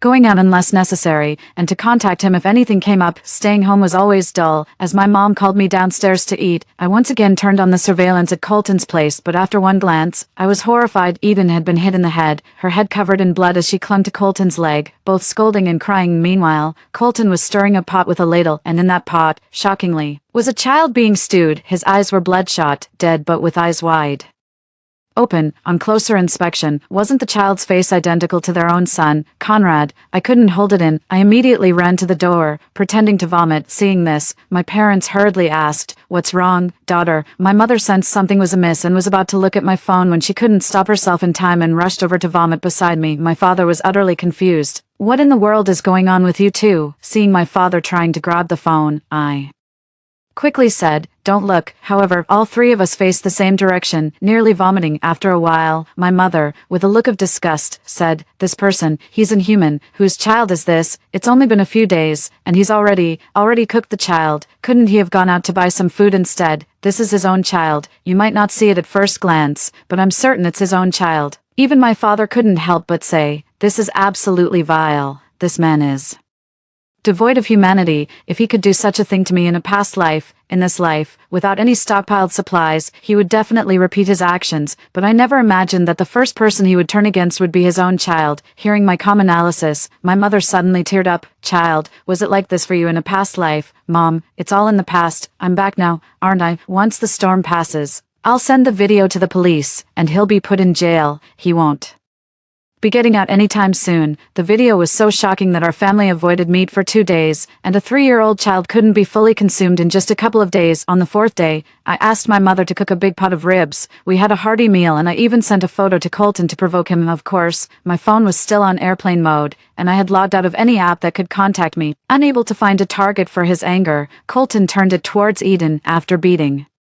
her severely. He whispered something into Eden's ear. In her incredulous gaze, she was driven out of the house. I was puzzled. What's going on? This didn't happen in my past life. Then it dawned on me. In my past life I was the one being eaten. I had died. So how could I know what happened afterward? An hour later, Eden came back looking more disheveled than before, her down jacket slashed in several places, and her eyes and corners of her mouth showing varying degrees of bruising. She looked resentfully at Colton, then surprisingly pulled out 2 packets of instant noodles from her pocket. Wow, this is interesting. Where did these noodles come from? Mom group, right. After some thought, I logged onto the long-unused X Messenger, ignored the messages from friends, and successfully found the neighborhood moms group. The moms group, solely created by the women in the neighborhood, is typically used for gossiping, venting about in-laws, group buying, and sharing deals. It's very active, and being part of this group always kept me informed with first-hand news. Scrolling through the chat history, I indeed spotted some clues. What are they planning to do? Nearly every apartment in Building 123 has been raided. Isn't the stolen food enough? Are they planning to continue raiding? Didn't you notice they're going by the building order? I fear they won't stop until they've swept through every unit in the complex. It's terrible. As long as they're alive, does everyone else deserve to die? We must call the police. We've already called them. The moment the police arrive, they run away. As soon as the police leave, they come back, and somehow, they found out who called the police and killed everyone in that household. Frowning, I finished reading this and scrolled through a pile of more messages to something from an hour ago. It's over. They've reached Building 8. I've hidden some food, hoping I can keep it hidden. But I'm probably not the only one doing this. I hope so. I've hidden some food too, hoping they won't find it. It's useless. The food I hid in the bathroom ceiling was found. These people are monsters, wielding knives, axes, and even guns, though I'm not sure if the guns are real. Building 8, muttering to myself, I turned off the X signal and immediately turned on the home surveillance. My house is in Building 8, and there's no food at my place. Could they spare Colton if they find nothing? If they do, I can't help but laugh. Sure enough, after just half an hour, a group knocked on Colton's door. When the door opened, I recognized the face of the leader. It was that errand boy. Colton recognized him too. In disbelief, he pointed at the man, who without hesitation chopped off Colton's right hand with a knife. Both I, watching through the surveillance, and even inside screamed in pain. Colton collapsed to the ground, cradling his severed arm and retreating backwards, muttering pleas for mercy. I turned up the volume on the surveillance to hear him beg, spare me, the leader asked. Why should I? I remember your house has no food. Why should I spare you? I can work for you. I have money. I can give you money. The leader scoffed. It's the apocalypse. What use is money to me? I want food. If you had food, I'd spare your life. But if not, don't blame me for being ruthless. Suddenly, Eden knelt beside the leader, clutching at his legs and pleading, save him. Kill him. Kill him. Amused, the man laughed and asked, you want him dead? Why, he killed and ate my son because we had no food. Everyone behind the leader gasped in shock. They couldn't believe it. One of them remarked, the apocalypse has just begun. People shouldn't resort to cannibalism yet. There's still food if you're not afraid to go out and buy it, even though you might get robbed along the way. Hearing Eden's accusation, Colton roared, as if you didn't eat as well. You ate no less than I did. After finishing the meat, you clung to those bones pretending to be sad. Truly disgusting. The leader hadn't expected such a vile revelation. Looking at Colton again, he said, you certainly have a cold-hearted face. I remember this woman. She's not your lover, is she? Colton and Eden both froze. No, she's not. You know, my ex-wife. The leader suddenly started mocking. Do you think I'm stupid? Where is she? Don't tell me you killed her too. We're divorced. Truly divorced. I have no idea where she went. She took everything from the house. Otherwise we wouldn't be in this mess. You brought this upon yourselves. It has nothing to do with anyone else. Getting divorced is like being dead to each other. No, actually, it would be better if you were just dead. Colton shrank back in fear, but found himself trapped against the coffee table, with nowhere to retreat. Please, you can't kill anyone. We don't kill people. We never do.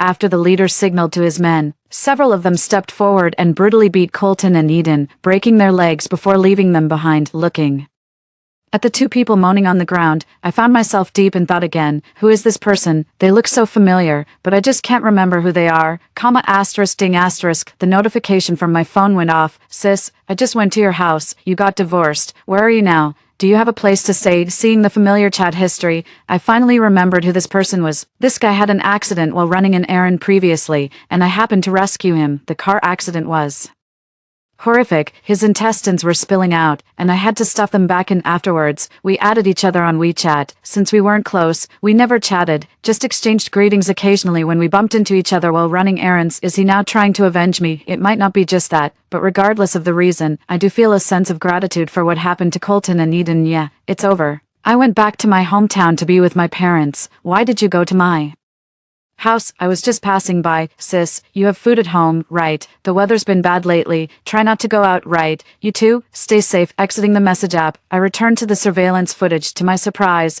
in just a few moments of exchanging messages, Eden, despite her broken legs, managed to crawl up from the ground, took a pot of water and started boiling Colton's severed hand in it. Get that out for me, bitch. I need to attach it back, he demanded, with a sinister smile. Eden responded, see if you can survive first. The villains receiving their due. I disinterestedly put down my phone. The blizzard continued for several days, burying the first floor in snow. The village chief broadcasted several times a day, reminding everyone to stay warm and even made regular calls to check on the elderly villagers, ensuring they were still alive. I must say, the village chief really cares about the safety of others during such times. A few days later, as the snow reached the second floor windows, the outside temperature had been maintaining below -50 degrees Celsius for a while. Even with a stove lit inside the house, the cold was somewhat unbearable. Fortunately, everyone had ample supplies, with stoves burning, electric blankets on the beds, and wearing thick warm home clothes under several layers of blankets. It was just bearable. That's how it is in southern cities. If you can't heat it, you just have to endure it. Unexpectedly, the already difficult days became even more challenging when suddenly the water and electricity were cut off. We were all completely isolated at home. The only comfort we had were the daily calls from the village chief. 3 days later, even the chief's calls stopped, and we knew his phone battery must have died. My dad jokingly commented, at least the chief's old-style phone lasted 3 days. A smartphone would have been dead in a day. My mom, worried, asked, the snow outside has reached the second floor. Can our little house withstand it? Just keep shoveling the snow off the roof every day, as long as it doesn't get too thick. The house should hold. 5 days passed, and when the blizzard reached the third floor, it slowly started to show signs of letting up. At the same time, the water and electricity were restored. Soon after, a loudspeaker outside started broadcasting a message. I hurried to the third floor terrace, took out my binoculars, and discovered it was a drone carrying a recorded loudspeaker. Attention residents. The natural disaster is not over yet, but there is a sign of improvement. The conditions outside are still too severe for travel, so please continue to help yourselves. We will also be airdropping supplies to address the urgent needs of the residents. Please believe that the government will not abandon its people. Hang in there. Dawn is soon to come. The government's encouraging words were always the most effective. Knowing that they hadn't given up on us, we finally felt relieved, and the days no longer seemed as unbearable. Even when I watched the drama series Empresses in the Palace to pass time, I could relax and enjoy some snacks. However, occasionally tired of binge watching, I would take out my binoculars to look for airdrop supplies in the distance. Unexpectedly, this casual act would end up saving our village from a disaster. I put down the binoculars and quickly called my dad inside. I pointed in that direction and had my dad take a look through the binoculars. Right.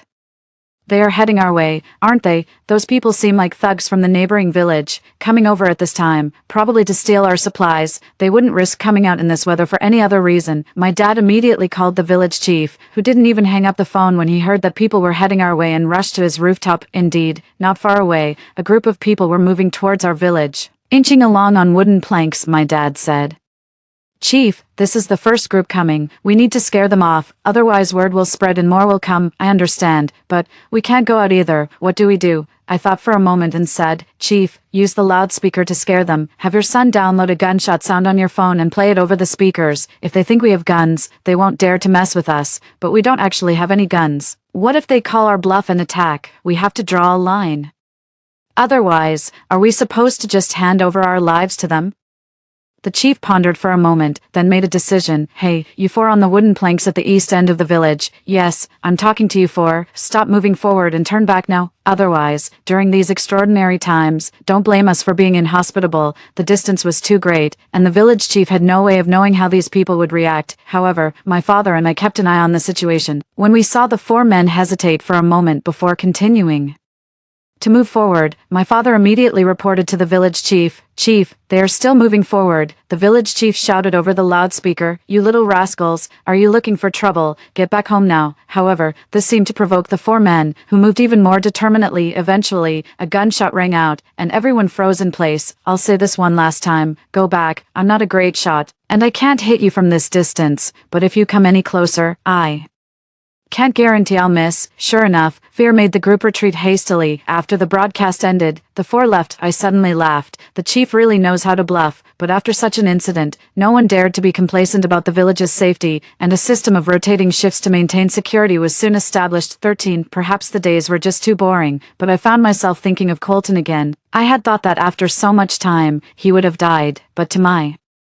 surprise, he was still alive. Of course, the only one who was alive was Colton, because Eden had ended up in his cooking pot. I shook my head in disgust. The saying "a scourge lasts for 1,000 years" really isn't false. This man's life is incredibly tough, surviving in -50 degrees with just a thick coat. With mischievous intent, I decided to add fuel to the fire. I removed him from my blacklist and sent him a list of every meal I had eaten recently all at once. The next moment, Colton's video call popped up. "Diana, where are you? Why do you still have food?" I replied, "Isn't it normal to have food? I always love to stock up, you know that. Where are you now?" "I'm starving. Can you bring me over?" I looked at him and said firmly, "No." After a 3-second pause, Colton asked, "Diana, did you know I was cheating on you?" "No. One was my husband, the other my best friend. I had a natural trust in them before our family of 3 went on a trip. I had no idea they had gotten together. It was only when the mother and son duo entered my house and consumed my body that my hatred peaked. Perhaps that's why I got this chance to start over." Holding my phone, I walked from the room to the kitchen. My mom was cooking. One pot was stewing a pork hock, another was frying cabbage dumplings, and beside the stove, there were 2 plates of stir-fried greens. Because of the cold weather, the food wouldn't spoil, so my mom cooked a large pot at a time, enough for our family of 3.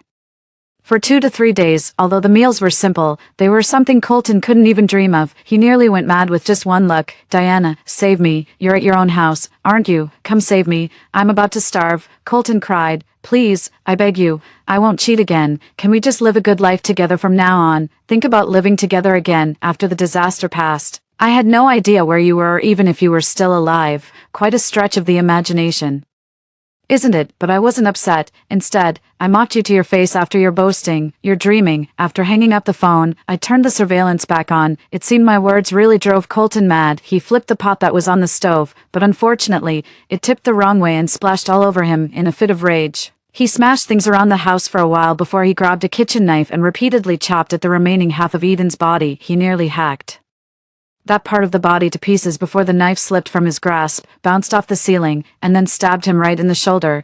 Even I gasped in shock at that scene, but I lost interest in the person on the other side of the surveillance. These pieces of evidence are enough to lock you up for good. Whether you live or die now is up to you. Before dinner, I shared the news with my parents. They were happy for me. Though he's not dead, the life he'll lead from now on will be worse than death. Given the evil deeds he's committed, he'll spend it in jail, never to be free again, his sins forever unabsolved. Of course, if he dies, then that's just his good fortune. After ceasing to pay attention to Colton, I focused all my energy on dealing with the natural disaster. 2 months had passed since the disaster struck. It had been so long that even the supplies we had stockpiled were almost depleted. We followed the example of the 4 thugs, sliding over the snow on wooden boards to distribute the government's airdrop supplies to every household. At this time, it was crucial for the villagers to stand united to overcome this ordeal together. It was as if the heavens had finally taken pity on us. The heavy snowflakes of yesterday had gradually become smaller today, and they kept getting smaller, miraculously stopping after 2 days, with no more blizzards to hinder us. The government's airdrops became more frequent. However, unexpectedly, the temperature